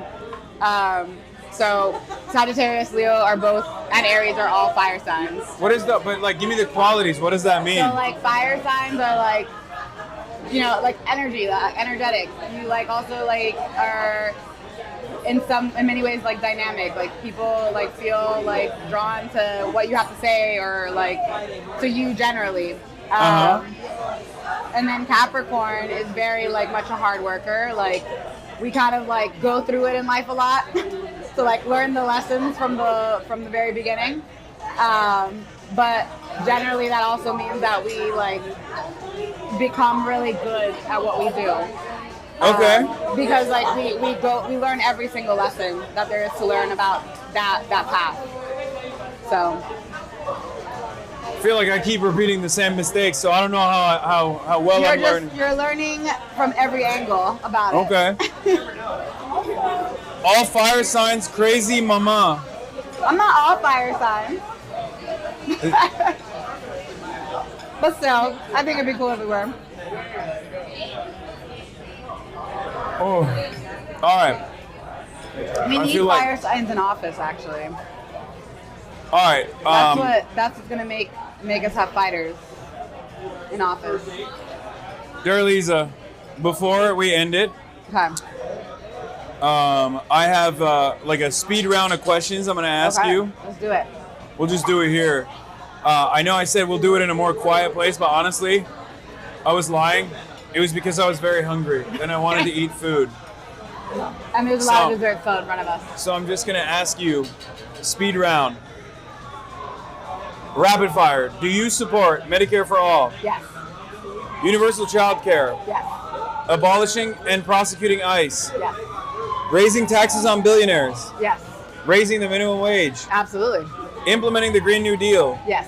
Ending Citizens United? Yes. Banning private prisons? Yes. Banning congressional stock trading? Yes. Ending America's war on Iran? Absolutely. Ending America's embargo on Cuba? Absolutely. Ending aid to Israel? Yeah, absolutely. Sanctioning Israel? Yes. A free Palestine? Absolutely. Nixon 4? Nixon? Nix No, in Nix. 4. Nix, yeah. Absolutely. I was like, Nixon, like the president? Yeah. A poll from March had you within striking distance of Espaillat. Yes. And you've made some ground since then, but there's still a while to go, a ways to go. Polling shows you beat him by 11 points once voters hear about what you have to say. So in an informed poll, you all of a sudden beat him by 11 points. Yeah. For the people hearing about you for the first time today, what do you want them to understand about your convictions? And also, if they like what they had to hear, how can they contribute to the campaign? Yeah, we are fighting to create a politic of life instead of the politics of death that we've had for so long, to make sure that we actually have representation in Washington that is fighting for our people and not for their donors. That's why we're fighting to win housing for all, to invest in our babies, not bombs, and to abolish ICE. And I think this election is incredibly important. This election in this district in particular, because it matters not just that we send Democrats to Washington, but the types of Democrats that we send. And apparently it's somebody's birthday again. So That's awesome. But yeah, no, I think it really is important that in this district, we have the opportunity to take out AIPAC and corporate funded incumbents, and to show that the left can come together and do that. And it's going to have a ripple effect all across the country. And it'll be like every day's a birthday. And it would be like every day is your birthday. Yeah, they're clapping for you. They loved your speech. So yeah, please come knock doors. Yeah. Help us get the message out. Please, please, please, if you're able, donate whatever you can to help us win this. And yeah, thank you so much, Hasan. Yeah, no, this was great. Thank you so much for coming on. Can we get a shout out and talk to her for a second? Yeah, of course. Hi. Hi. So my name's Hanifa Abbasi. I'm head of communications for Ayat. We're so happy to have you. We're all about community and intersectionality and supporting one another. So we're so happy that you could come and have this conversation here today and celebrate our opening at Hinds Hall.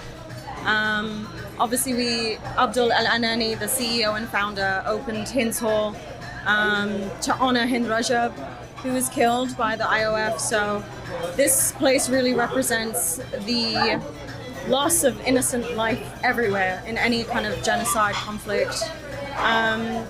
So really we're all about community and coming together, and so it's great that you guys are here and you can have us and we're spoiling you with all this food. And Hasan, you should be used to this kind of Turkish hospitality. It's true, I am, but it's still tough to put it all down. What was your favorite meal? It was the lamb. The lamb? Yeah, that was insane. Okay, the mansaf. Yeah. I like that the most, for sure. The mezzes were really good too. Oh, yeah. Sometimes I feel like, I was saying this earlier, if the apps are really good, then the mains are not. And if the mains are really good, the apps are not. But this place had both, for sure. So it was excellent. And the desserts were excellent too. Yeah. Everything was great. I don't know what to say. It's awesome. Great. Thank you. Great. Yeah. Thank you so much.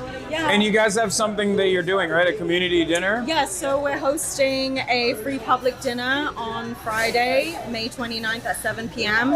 Everyone and anyone is welcome, regardless of any faith, any background. It's just a way for us to say thank you to the community for being so welcoming to us. And to all proceeds from the event will go to Hind Rajab's mother and her family. And she actually gave Abdul her blessing to open this place, so we're very excited about that. So yeah, thank you. Yeah. Hell yeah. All right.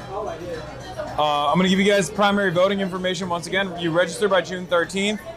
Early voting is for Daraliza's. Early voting is June 13th to June 21st. Primary is on the June 23rd. Polls open from 6 a.m. to 9 p.m. Once again, voter registration deadline is in person for June 13th, by mail received by June 13th, and online by June 13th. And the absentee mail-in ballot request deadline for in-person is by June 22nd, by mail received by June 13th, and online June 13th. Absentee mail-in ballot return deadline is by in-person June 23rd, and by mail postmarked by June 23rd. Polls are open on election day from 6 a.m. to 9 p.m. All right, this was wonderful. Thank you so much. Thanks so Thank much you for for your having me. hospitality. This was incredible. And chat, I'll be live tomorrow once again, but that will do it for today. Thank you for coming on this journey, and go donate to her campaign. Go donate to Daraliza's campaign, and also go door knock for her. Let's make it happen.